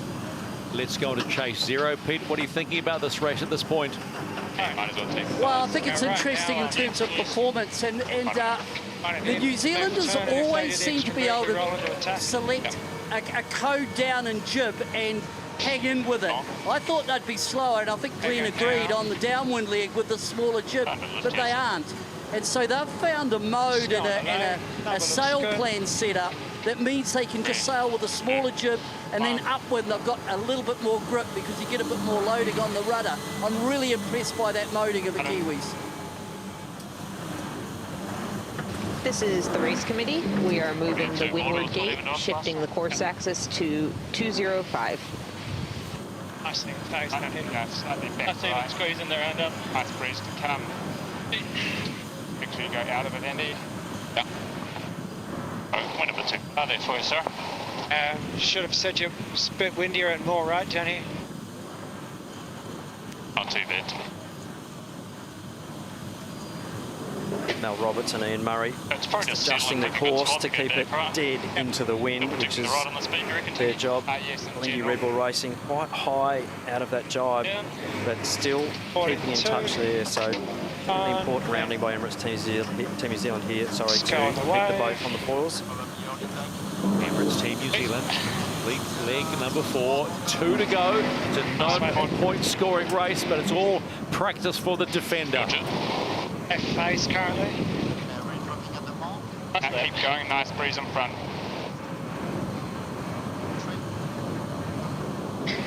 Yeah, definitely keep going to lefty, 25 to boundary.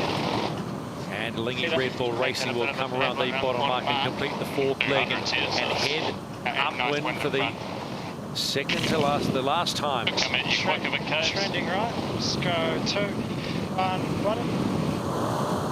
Emirates Team New Zealand, lots of weed at the top of the rudder. Thankfully it's at that end. And button. Yeah, you don't mind if it's up there in the air so much. And it's not going to go one here, pistol. like Tommy Slingsby was saying earlier, not so good when it's around the bottom, but yeah, I agree. It's pressure inside. They've just tacked. You would probably hit them on this one. Let's stay there. Pressure on us. Off we go to Alinghi Red Bull Racing's chase boat and their coach Petro Sabello. Great start, Petro. Yeah, very good start. I mean, after the first race, the goal for us was really to push the start, to be aggressive, and then from there play the race. The guys did it really good. We were fast and on top of Team New Zealand, trying to control it. It's not so easy, but so far so good. It's a good race for us. All right, thanks for your time. Just find Thanks. slightly faster to see if we can. Pressure on us.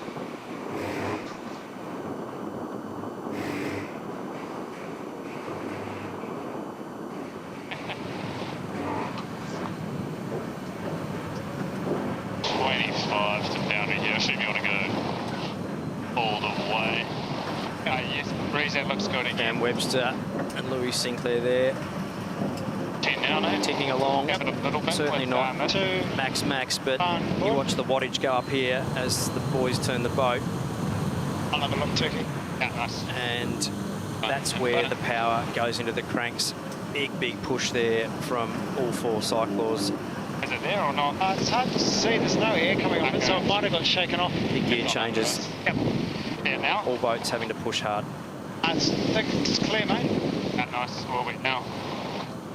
Still left phase, just probably sticking with them. I assume they're going to step up when they get over this one. Yeah, I think we're going to hit them on the lay if they do it. They're doing a pretty high mode to lower. I agree. I think we go up with them. I'll have eyes on them. Good pressure in 10. Peter Burling Probably there. just going to lift from here, but helming duties at the moment. Nath Outridge having a look real good at his pressure on the opponent and the course software. Got a build on here, Tick. Claire Chuk flying the boat. Vandy Maloney. Let's go 3, 2, 1. All right.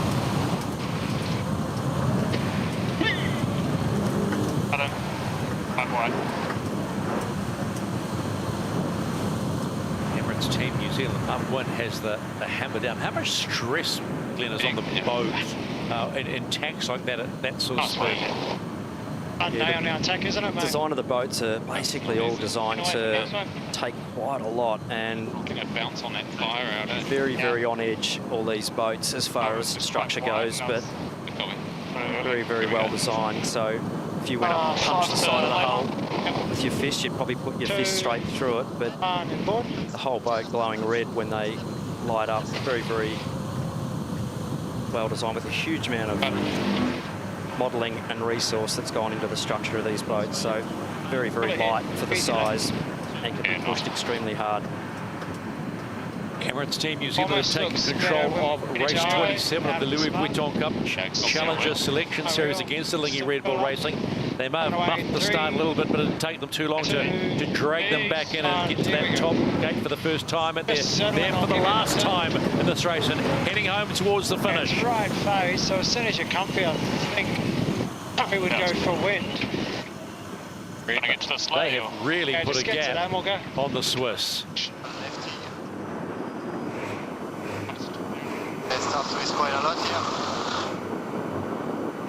here. Swiss really sailed a clean race. Actually, a clean day all day today. So really nice, smooth job by the Swiss team. Alinghi Red Bull Racing, last race of the day for them. No points on the board here, but they will learn plenty. Remember, they are on 2 points, only 1 win ahead of Orient Express Racing. They are still not out of the danger zone to make the final 4. Happy to go. 20. 1. And ball down, just in the wave. Remade +3.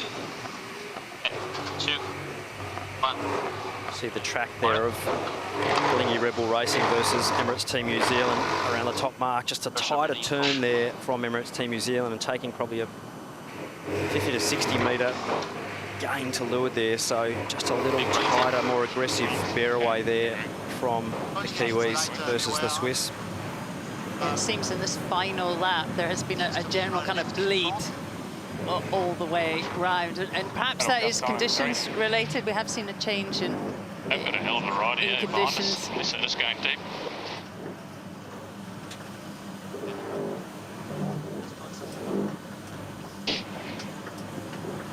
You see the sea state there in the background, the yacht's rolling around and people probably hanging over the back feeding the fish at this period of the day after a couple of gin and tonics. But there's only one boat you'd want to be on at the moment, and that is an AC-75 doing 42 knots downwind. There's not many other boats that could do that in this sea state.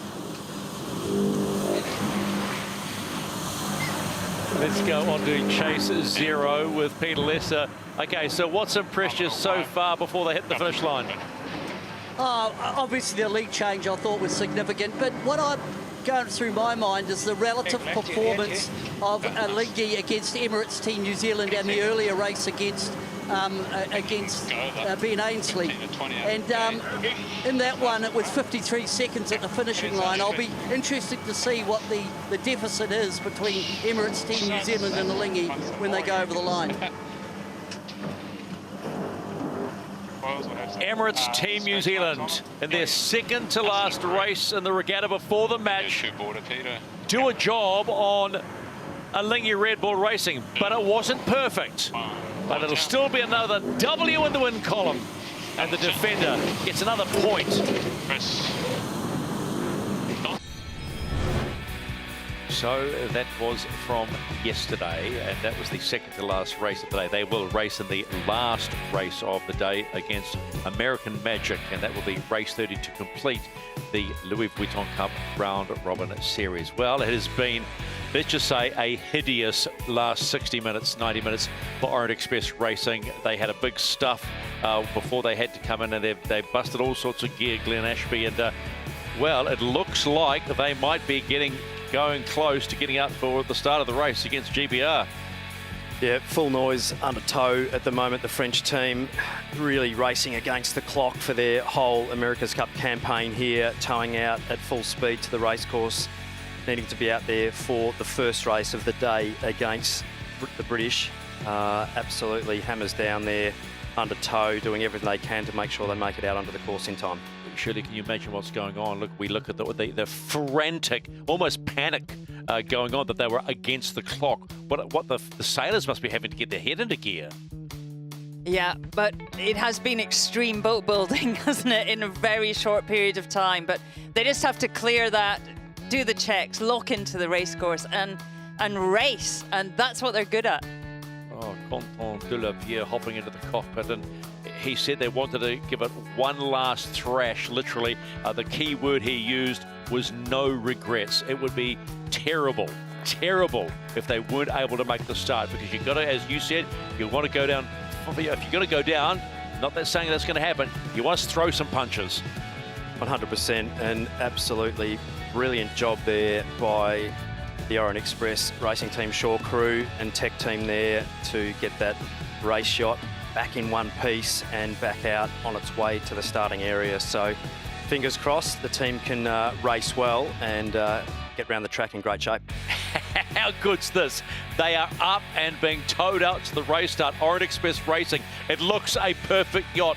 We don't know how much the damage is that we cannot see, but they look at this point that they will make the race start for the first race of the final day in the Louis Vuitton Cup Challenger Selection Series. Oh my gosh. Can you believe what we are seeing right now? This is just, well, now I suppose if you're a Frenchman and a French woman, you just want the fairy tale ending. They are definitely breaking the speed limit in the harbour, that is for sure. But at this point, they do not care. They have their spare deck on. They're raring to go. Yep, absolutely racing against the clock. They say in the America's Cup world that time is the enemy, and at the end of the day, you're racing against the clock, and the French team racing to get out onto the course to make this first race. Well, just remember, day 3 in the Swiss against Emirates Team New Zealand, and their broken mast, they got things back and they missed it by, what was it, 100 metres? 100 metres they were DQ'd.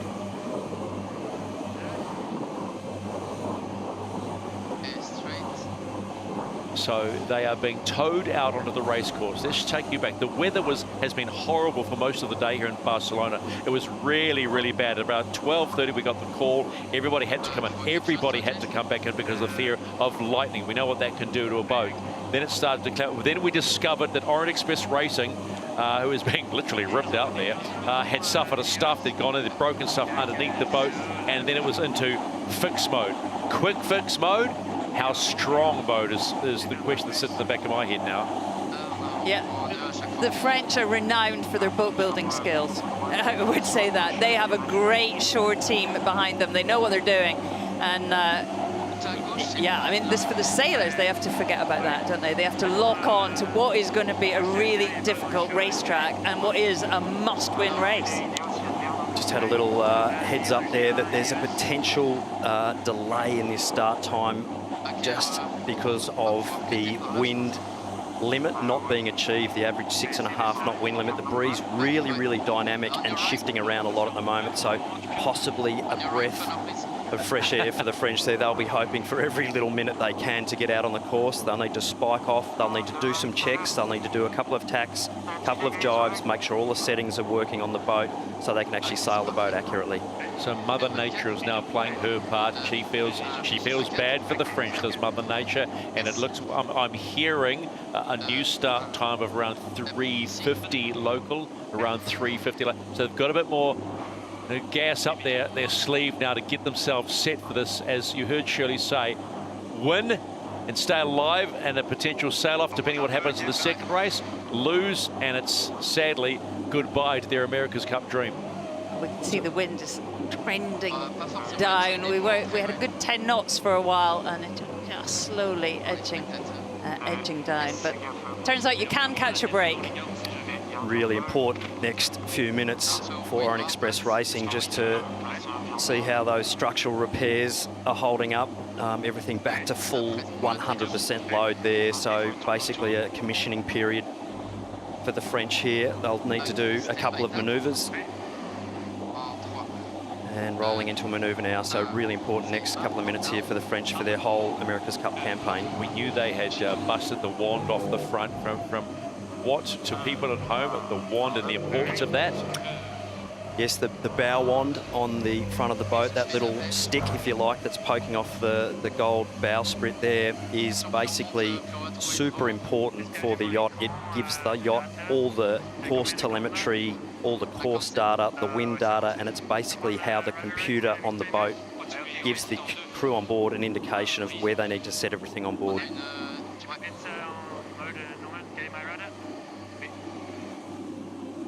So let's go on board the chase boat for Orient Express Racing, this most dramatic day for the team. Thierry Douillard joins us right now. Thierry, thanks for giving us the time.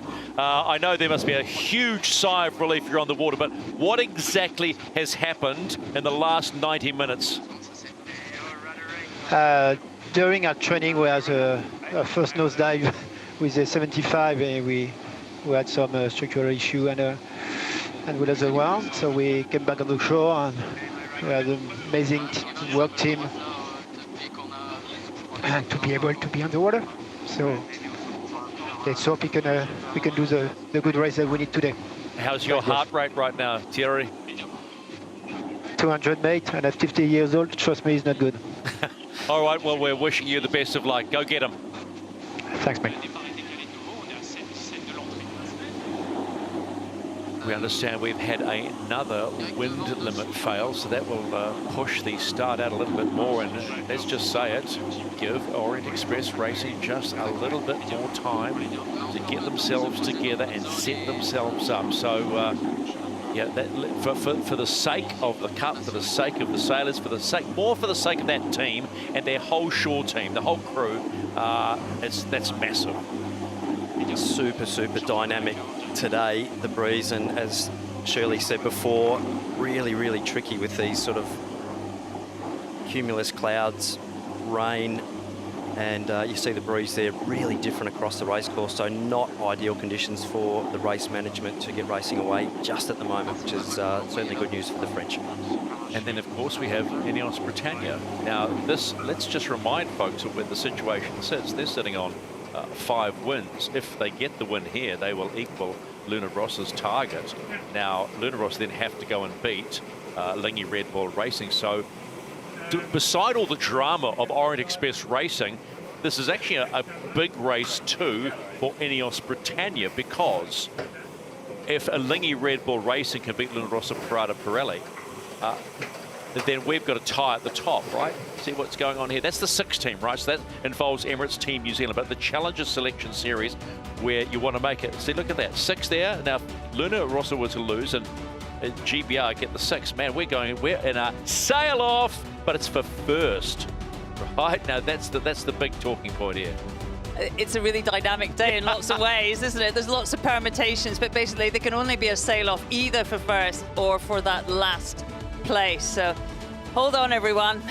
I think if you were a romantic, I think you'd be maybe wishing for that sail-off for last place between Alinghi Red Bull Racing and Orient Express Racing, because the amount of things that have happened to Orient Express Racing in this regatta, wow, you just have to shake your head sometimes. But they got their boat late. We've said this many times in the early parts of the regatta, the learning curve to manhandle the 75 has been a vertical learning curve. So they've done this on short, sharp basis. They'll be absolutely hoping to go down out there today and actually put their best foot forward. And in these conditions, it can be anyone's race. So nothing's a given out there at the moment. So if we can get some racing away, stand by, anything can happen. On board with Kevin Pepinay there on the port helm at the moment, and the guys will be really methodically going through their checks there. Lots of comms back and forward with the tech team on shore and on the water. A lot of telemetry getting sent back to the base via satellite. Lots of data streams going there, getting checked by the people back inside and also on the water. So these boats very, very well monitored, and thousands of data points coming in that all make a big difference to the performance of the yacht. So it's a big team effort. Quite a big seaway, a confused seaway, just looking at those shots. So you can see the clock. We are 5 minutes and 15 and counting. It's probably a good time now to check what Mother Nature is going to throw at us.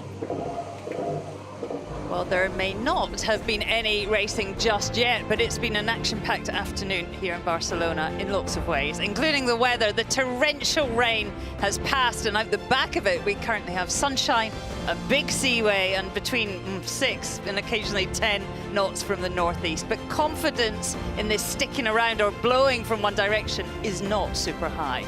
To help us, though, make some sense of this complex day, we have the help of Capgemini's Windsight IQ, which maps out the super accurate real-time breeze for us. We will then push that data through the AC75 performance simulation and hopefully take a well-informed stab at picking the winning track. Let's go racing, shall we? Orient Express, Ineos Britannia. It's last chance saloon for this young, talented French team. Late into the game, they've been on the back foot since the beginning, but they've shown massive potential. With pace and plenty of ambition, we know they can be dangerous. In this race, they need to pull it all together when it matters most. Driving is a fired-up Quentin Delapierre and Kevin Pepinay, trimming the experienced Van Damme and Saunders, and pedalling like their cup future depends on it is the Verhoeven brothers, Thibaut and Remy, Lapau and Nougaret. The British team of Ineos Britannia are official challenger of record for the 37th America's Cup here in Barcelona. They have recently found the Go Fast button and are looking for a place in the Louis Vuitton final. Driving the boat is Ben Ainsley and Dylan Fletcher, and controlling the flight control is Bledden Mon and Lee McMillan. With plenty of wick on the cranks, the Cyclor team for today's race includes Matt Rossiter, Neil Hunter, Matt Gottrell and Ben Cornish. So we've just been advised by race management they have failed the wind test again. 3:59. 3:59 is local. That's 3:59 Barcelona time in the afternoon is the new start time for race 28 between Orient Express Racing and Ineos Britannia Racing. Let's talk about Ineos Britannia for just a moment, because I think we have to go back to what happened yesterday. And you said it right there. They've got the Go Fast button. They've found the Go Fast button. There was a question, there were discussions going on with the conditions yesterday better for Ineos Britannia than maybe today, because it was strong yesterday. I think no doubt the British have made some boat speed gains and performance gains. You know, I think there was no secret, you know, a few weeks ago that they were sort of looking for some extra gears, and they've obviously been really working hard behind the scenes as a group to find that extra pace. And I think, you know, they have been looking hard, and they possibly have found some little gold nuggets in the corner there, and possibly taken a performance gain. So well done to the British if they have, and let's see how they perform in today's race. And just a point of note on that wind limit, it also takes into account the tide effects, and surprisingly we now have between 1.5 and 1 knot of current out there, I guess, from the rain. I mean, it was full on, wasn't it? The race management calculates what the boat actually feels. So the buoy number, the numbers that we see on the buoy on the graphics, doesn't always give us the full picture. So I wonder what goes on in the heads of the team that's waiting. You know, I mean, they're professional sailors. I understand that. We all understand that. But when you get up to go at a certain time, if you're running through your process, we know we're going to this in time, and then we're going to start here, and suddenly it's now stopped. The focus must, they're human. The focus must be, okay, there we go.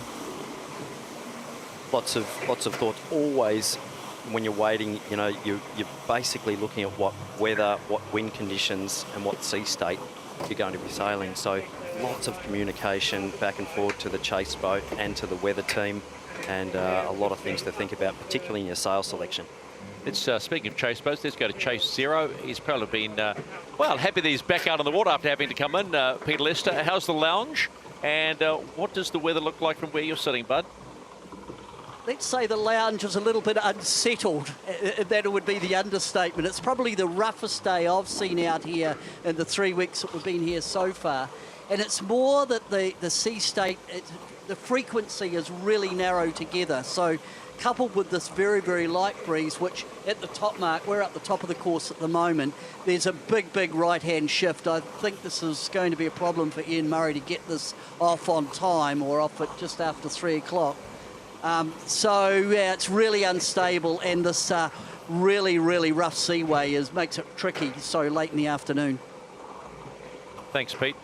Advised new start time now, 4:03 local. 4:03 p.m. local is the new start time for race 28, the must-win match for Orient Express Racing.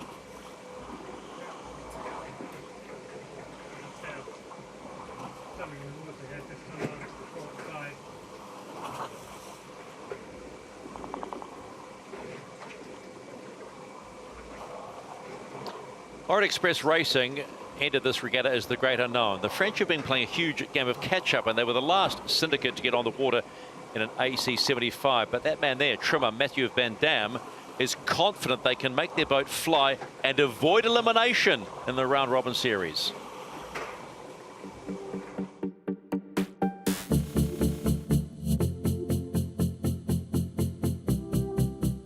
I used to sail on multi-hull, Tornado, Nycra 17, Formula 18.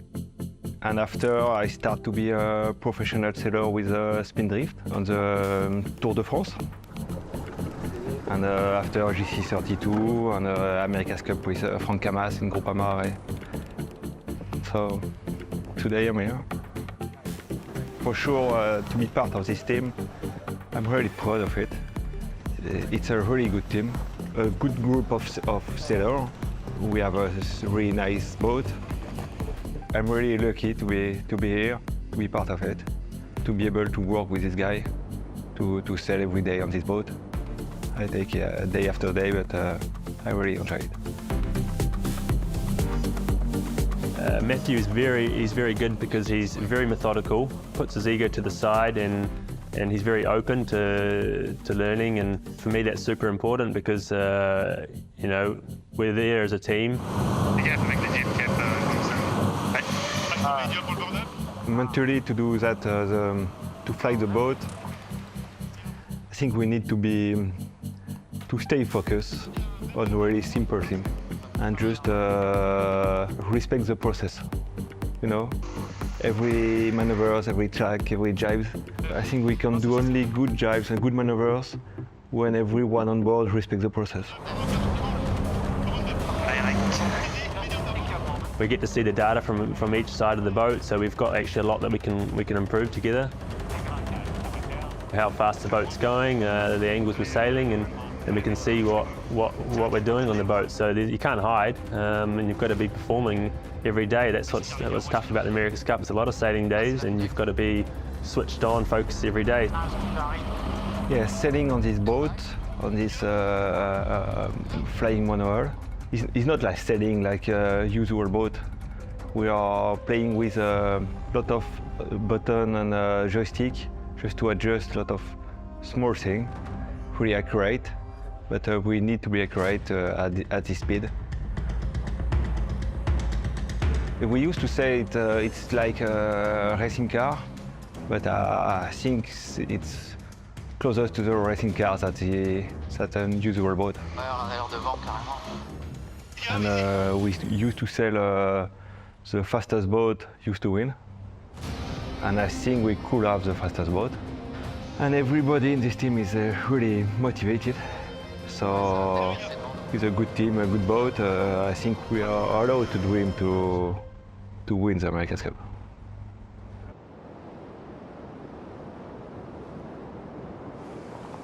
So Mathieu van Dam, important part of Orient Express Racing, and as you can see right now, we've just been advised 4:09 p.m. 4:09, a new start time off the coast of Barcelona for race 28 in the Louis Vuitton Cup Challenger Selection Series.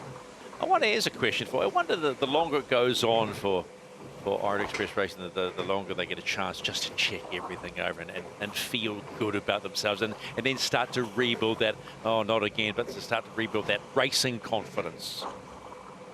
Certainly, time on the water, you know, is really, really good. It gives that quick set epoxy resin some time to go off as well. The other boys have been really busy there behind the scenes, gluing some of that damaged carbon back together again. So the boat builders and the shore crew will be happy for the little delay for that resin to go off. And really the conditions that we've had today, Shirley, have been just really, really dynamic. And we've had big breeze, we've had light breeze, we've had rain, we've had really shifty winds. So really dynamic day, and it's been a days of our lives really in the America's Cup, hasn't it?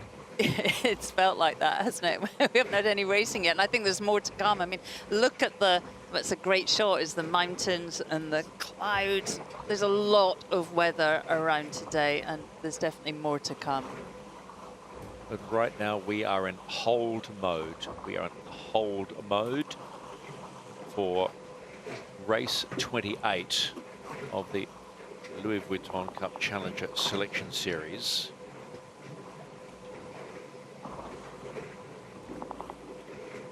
Certainly the sea state out there today not making the takeoffs that easy for these boats. So with the sea state being quite a lot more lumpy than we've seen in the past, you generally need a little bit more wind than just the minimum of 6.5 knots to self-take off. So that sea state making the hull drag, if you like, as the boats are travelling through the waves, so much more difficult to take off than in flat water, for example. So you do pick up a lot more drag on the hull trying to take off in bumpy water than you do in flat water. So probably needing a little bit more breeze to take off. And if you do touch down, very, very difficult to keep the boat in the air.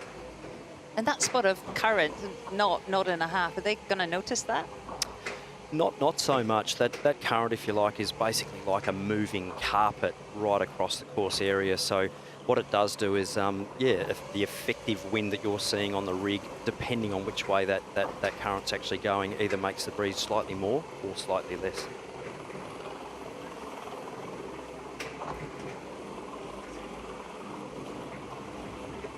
Olympic gold medalist and sailing superstar Dylan Fletcher is a driven man. He was 13 years old when he was bitten by the sailing bug. His father predicted he would one day hold the America's Cup aloft. The Ineos Britannia helmsman's persistence and tenacity got him into the team. Now he's determined to right the wrongs of previous campaigns and make his father's prediction a reality.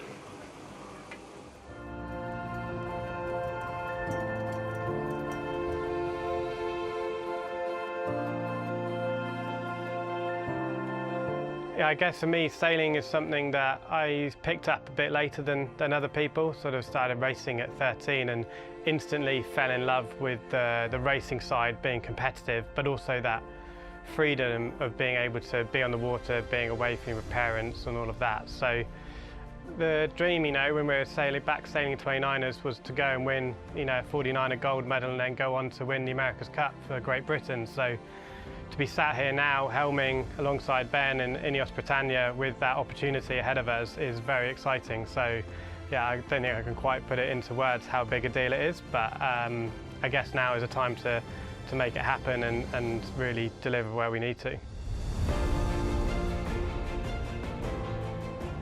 You know, I look back on my Olympic memories very fondly. Campaigned the 49er for a number of years and competed in Rio. And then I started sailing with Stu and for the Tokyo cycle, where we ultimately had a strong cycle finishing in gold. The 49er had quite a natural progression of 49 sailors then sailing the Moth and winning world championships. And I guess I saw that as my opportunity into the America's Cup. I certainly didn't see another way to be here. So after the Olympics, I was sort of pestering Ben, to be honest, every month or a couple of months, just obviously aware that the two boating that was allowed in the AC40s for this America's Cup really opened up the opportunity. I guess you'll have to ask Ben on exactly how it all worked out for me to be here, but I'm very happy to be here. Before Dylan joined the team, he was pushing really hard. I mean, his tenacity definitely came to the fore there. Almost to the point that it was too much. But then it's a really good lesson, and until you actually know somebody, you shouldn't prejudge them, because as soon as he came into the team, it was clear that that tenacity was a massive asset. And you know, it had been easy to dismiss that sort of pushiness, tenacity, as maybe that's not going to work within the team. But you know, I have to say he's really done a brilliant job. So I'm glad he pushed so hard. Breeze increasing and good righty. 25 seconds till boundary. Really big righty, 130. To win the America's Cup for Great Britain would be enormous, especially, you know, the Royal Yacht Squadron and bringing the trophy back to where it all started. I don't really think you can put it in words on what it would mean, but it would be very fitting, I think, to end that way.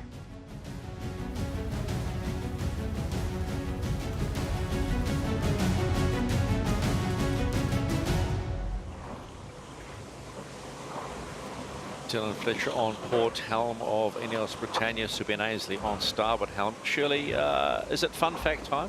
Yeah, I have a fun fact about Dylan Fletcher. His parents were ballet dancers. You wouldn't have expected that. That is an unexpected fun fact. That is an unexpected fun fact. Is that ballet or ballet?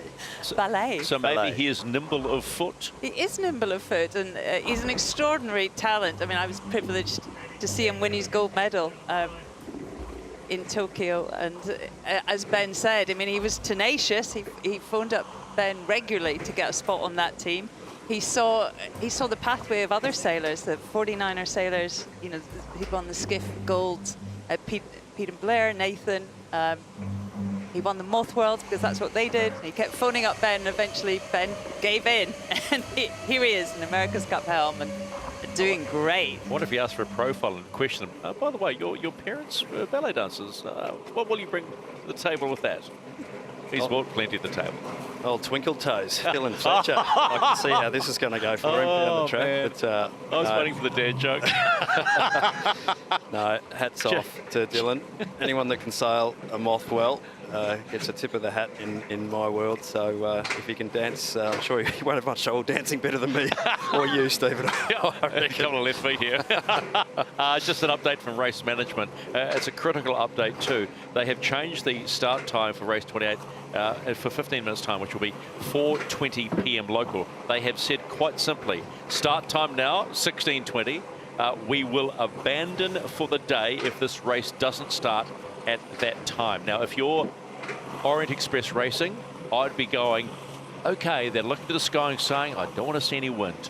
I don't want to see any wind. We need 24 hours to look our boat over. That's what they'll be praying for. Yeah, night in the shed, Glenn, would be golden, wouldn't it, for that team? I mean, they really had to battle hard to get out here on the racetrack. You know, they've done a fantastic job to get the boat out on the race course again. But yeah, look, they're probably thinking, wow, a little regroup, get the boat back, you know, do some good checks over the boat, and yeah, they'll probably be quite happy if Mother Nature takes a big breath and holds it and doesn't exhale. The British absolutely would be ready to go as they normally would be. So again, Mother Nature dictating the play for us, which is part of our sport, as it is with a lot of other nature-powered sports. We know surfing, for those that do a lot of surfing, it's all about getting the waves coming through and waiting for a decent swell, and when it's on, it is absolutely on. Just have to wait and see how the time pans out over the next few minutes here, the average wind speed. They're a really popular team here, aren't they, Glenn? There are dockouts in the morning. It's packed. Breakfast is almost an open invitation, and yeah, they have a lot of fans here in Barcelona, and they'll be glad to see them up in one piece. Yeah, Thibaut's croissants, I can guarantee you, are very nice.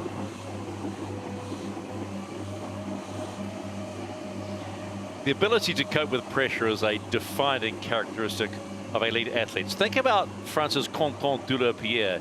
He excels when the heat is turned up. He uses pressure to overcome challenges, push himself to the limit, and pursue peak performance. It's the Orient Express helmsman great motivator.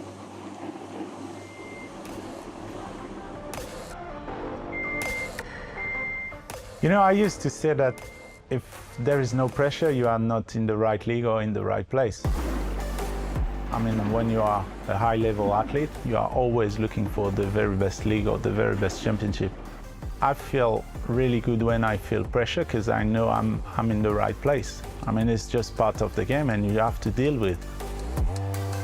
When you are in your sport, focusing on your talent and what you want to achieve in your career, you're just focusing on what you learned before doing the training and focusing on your instinct and what you want to achieve tactically, and not so much about who is in the other boat, even if they are a big legend. And for me, they were a huge inspiration, but now I'm racing against them and I'm just the skipper of their opponent, and I want to beat them, that's all. We've been in Tokyo Olympics on the NACRA 17, and we didn't perform as well as we wish in Tokyo. So it was tough to say, okay, we have to stop the Olympics because the Cup are dreams for us. And that hurts you because you put just nearly everything of your personal life in your Olympic dreams. I'm really happy where I am now. I'm the French skipper of two of the biggest sailing French team in our country, so I'm really proud. I wish one day I will come back to the Olympics, but I just know exactly in the way I want to do it. And if I come back to the Olympics, it's only for one gold. Yeah, that's all. You just have to make tough decisions in your sports career. As a French sailing athlete, I've been always dreaming about the Cup. And now I'm here. I have to push the vision, the ambition. We don't have the biggest budget. We don't have 4 years of campaign, but we've got the energy and the ambition, and I'm fully focused on performing in this Cup and being in the final against the Kiwis. We used to talk a lot about French flair, and I truly believe in that. We've got a good imagination, and the Cup is a good way for us to express ourselves. And I'm not scared about facing Luna Rossa, Alinghi, Ineos, TNZ, or American Magic. We know how to be fast, we know how to take a start. And at the end, in front of the start line, is just about the game and not what happens before. So just have to trust the process and what we are believing, and I'm pretty sure that we will do great things. Quentin Dulopierre, arguably the face of Orient Express Racing. We are still in a standby mode. Just a reminder, we've got 10 minutes until either we go racing or the day is abandoned. The final day of the Louis Vuitton Challenger Selection Series. And I've already said this team could probably use another night in the shed to run the cutter over the boat after what happened earlier today. If you did not know what happened earlier today, they had a big stuff as they were preparing for the race, and the weather was going to custard. It's suddenly cleared up, and they were on a race for time, but they got out onto the course. The weather cleared, and now Mother Nature is going to potentially give them another break. A lifelong ambition for Quentin Dulopierre to win the America's Cup. And I suppose we've never asked the question of, well, look at, oh, hello, just look at that. Racing cancelled today due to wind below the limits. Just seeing that pop up right now. So they have been given a reprieve, Orient Express Racing. Racing cancelled for the day due to wind below the limits. Wow, okay, it has been a crazy day off the coast of Barcelona. 1 minute you can't see in front of you, next minute you can, and then there's no wind. One boat damages itself, and next minute we're going to go racing on the reserve day tomorrow.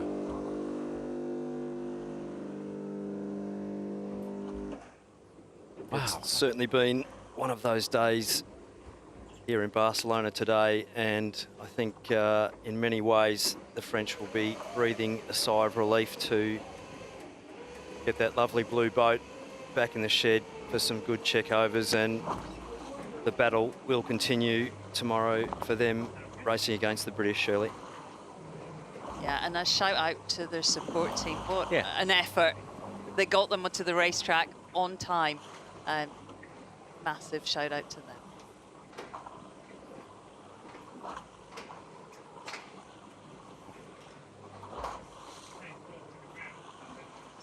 Okay, let's go on to the chase boat for Orient Express Racing.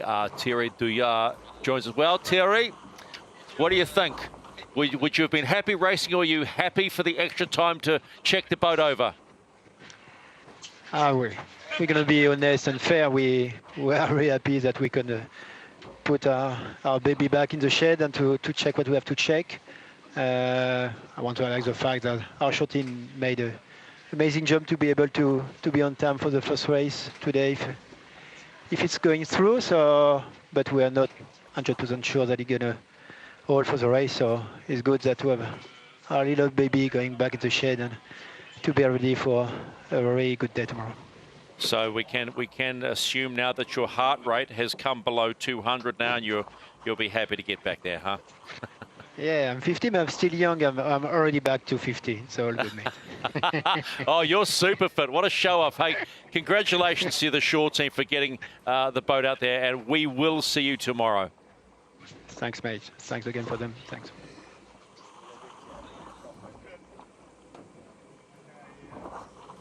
Alrighty, in the meantime, as we now know that day 8 is all over, let's take you back to day 7 and race 23, Ineos Britannia against Alinghi Red Bull Racing.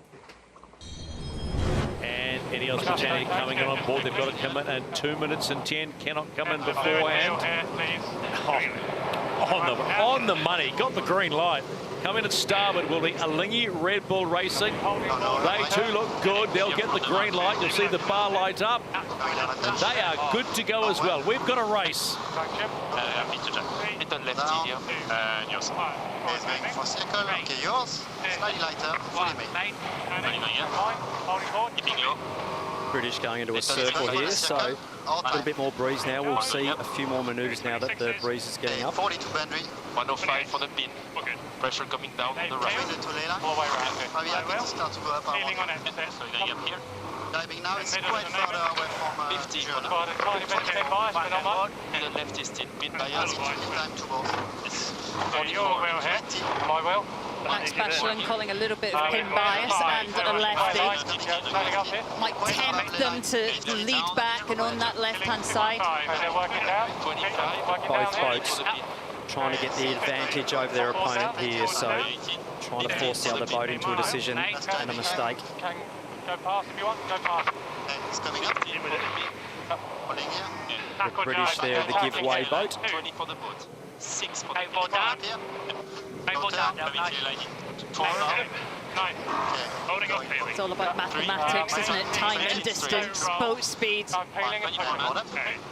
Pin is open here. Be patient. The British will speed build here and try and put some pressure on the Swiss. Pin is open, guys. 11. Okay, up hard. Up hard. Here we go, boys. Hit it. Going forward up in high mode. Okay, board's coming up now. Racing to the line. Ineos Britannia pushing. Okay, level boat switch. Straight. One bottom. Stay with it. As in the line for now. Come. Okay, so racing here, guys. Okay, mate's coming on. He's coming nice. Yep. That's the mate here. 10 seconds to go for the start of race 23. Looks like we're going to get another clean start off the coast of Barcelona. Nice. And we do. It's game on between Ineos Britannia and Alinghi Red Bull Racing. Great start by both boats. Both at top speed there, upwind, so a real drag race here out to the left-hand boundary. British trying to keep clear air above. The Swiss trying to come up underneath them and force them away early, so a real great race here. Keep an eye on the bottom speed trap. So powerful. If you can get to that left boundary with an advantage. Ineos Britannia just moving forward. 33 here. Nice. Just don't get sucking in too low. You're pretty quick here. 30 seconds. Okay, your wheel. Come on. My trap. Your trap. This is going to be hard for Alinghi Red Bull Racing on the other tack. Alinghi Red Bull Racing just surviving there. If they put their bow down here, they'll stay air forward if they can get on a little swell here. So both boats in clear air there.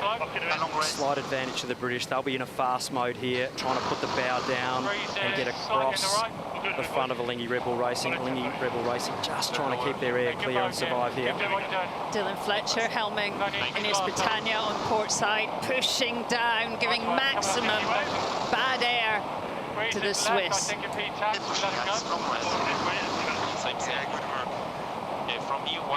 40 knots of boat speed there, upwind. Just a little bit more. You're on the little left.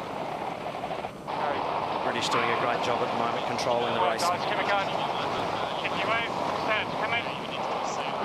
Alinghi Red Bull Racing still just in clear air there. The apparent wind so far forward on these boats. Okay, heat tags. Okay, so stand by for a good moment. Okay, stand by here. 2, 1, forward down. 3, 2, 1, mate. Turning. 2, 1, going forward. Oh, yeah. It was a fantastic overhead shot. The perfect time to tack on the wave. Another tight start. This one time is race 23. Let's go to chase 0. good clean start. Quite a gripping start, Pete. Yeah, good start, but slight advantage to Ineos on the line, and then they drop-kicked that as they went over towards the left, and they just pushed forward. I'm looking at it, I think Ineos has picked up their game, certainly on the upwind legs, from what we saw earlier in the Gata. A good start for this one for the Brits. They look like they're also going to head up for right turn. They may split, but I think we're happy here. Come by. Yeah, it'll be 15 the other way before the bear away. 2, 1, 4 down. 2, 1, play. Blink or you will miss it, because that has got to be one of the quickest first legs we've seen in a long, long time. Ineos Britannia, look at that. Look at the sea state they're dealing with. A little bit of a nosedive for them, but they will head through the top gate for the first time, trailed closely by Alinghi Red Bull Racing. You cannot, in this game, make a mistake. Points are critical. Let's stay with it. Catching up now.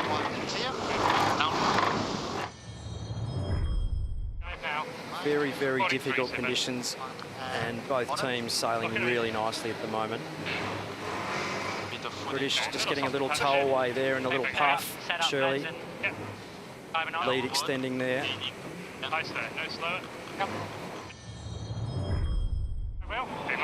Ineos Britannia steaming in to complete their third leg. That's a halfway point in race 23 of the Louis Vuitton Cup Challenger Series and race 23. 120, 130, slow to turn. The Brits just absolutely have the hammers down here and picking some beautiful shifts and getting on a couple of really nice swells there upwind I was watching, and really, really nice moting there from the British team.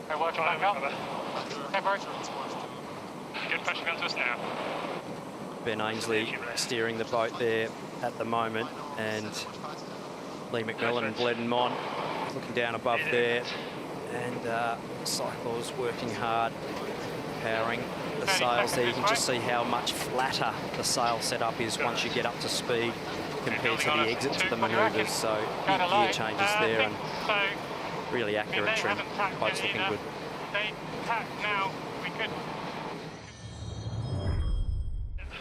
Job done. Ineos Britannia. Beautiful performance today off the coast of Barcelona in race 23, and they get that extra point. 4 wins for the Challenger of Record. And the Challenger of Record has shown us that she is ready to fight.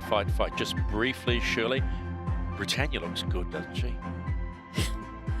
They all look good, but they look better and better as each day goes by, and I think we can say that for all the challenges. Yeah, I think all the teams absolutely going up through the gearbox well, so that's a vertical learning curve, and we'll see what they play out for soon.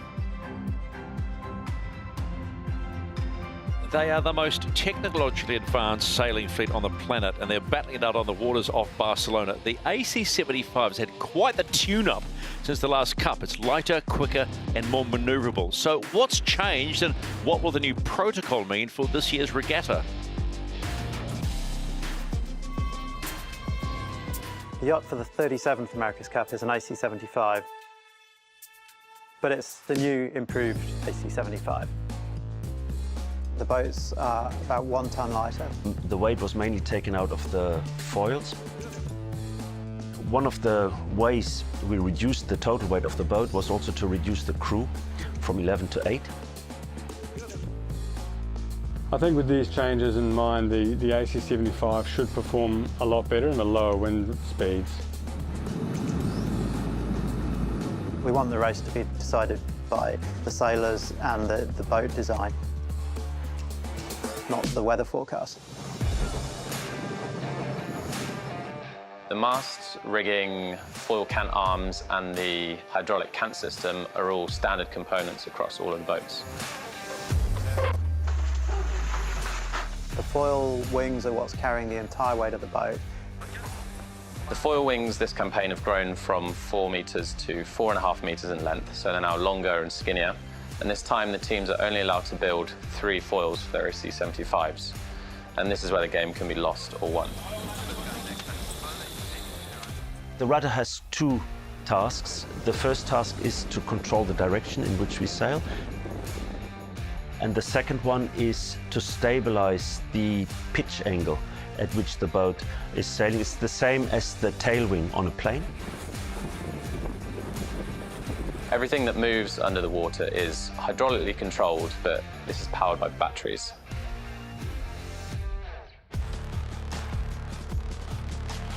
The crew of 8 is pretty much split into 2 groups. We've got 4 sailors on the boat. We've got a helm on each side. The helmsmen are largely steering.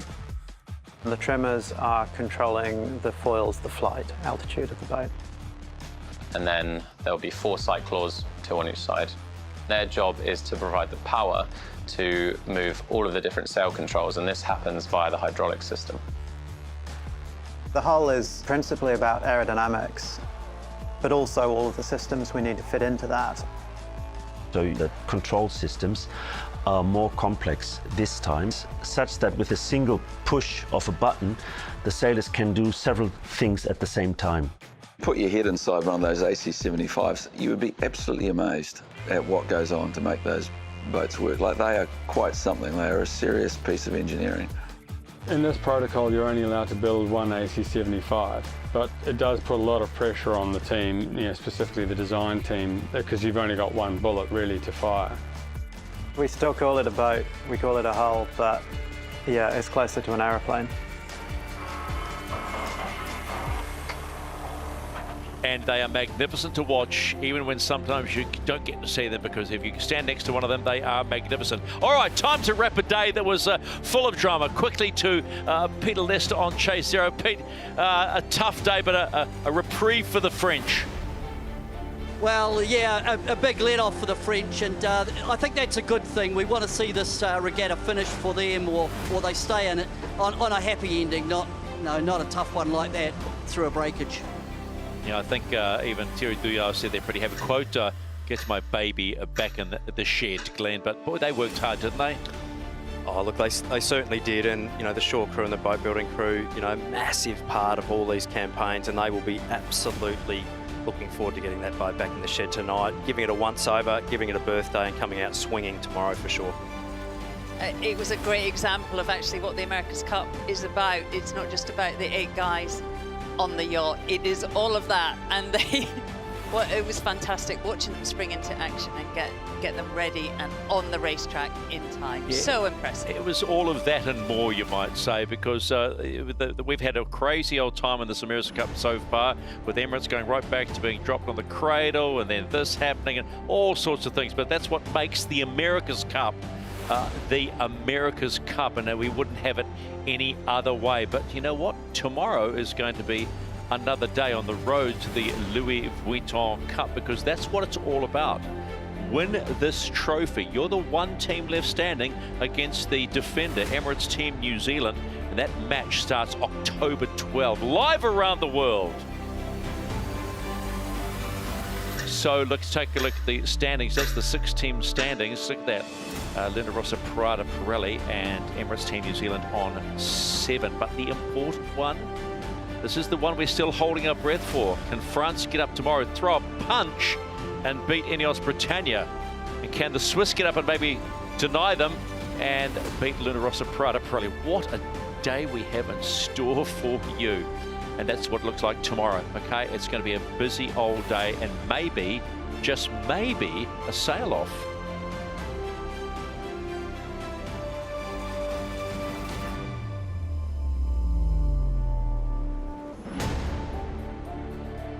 Here's something for you. The America's Cup E-Series, the newest addition to the esports calendar. The championship started on July the 31st. It culminates in a grand final event in Barcelona on September 28. 8 players head-to-head to be crowned the first ever America's Cup E-Series champion.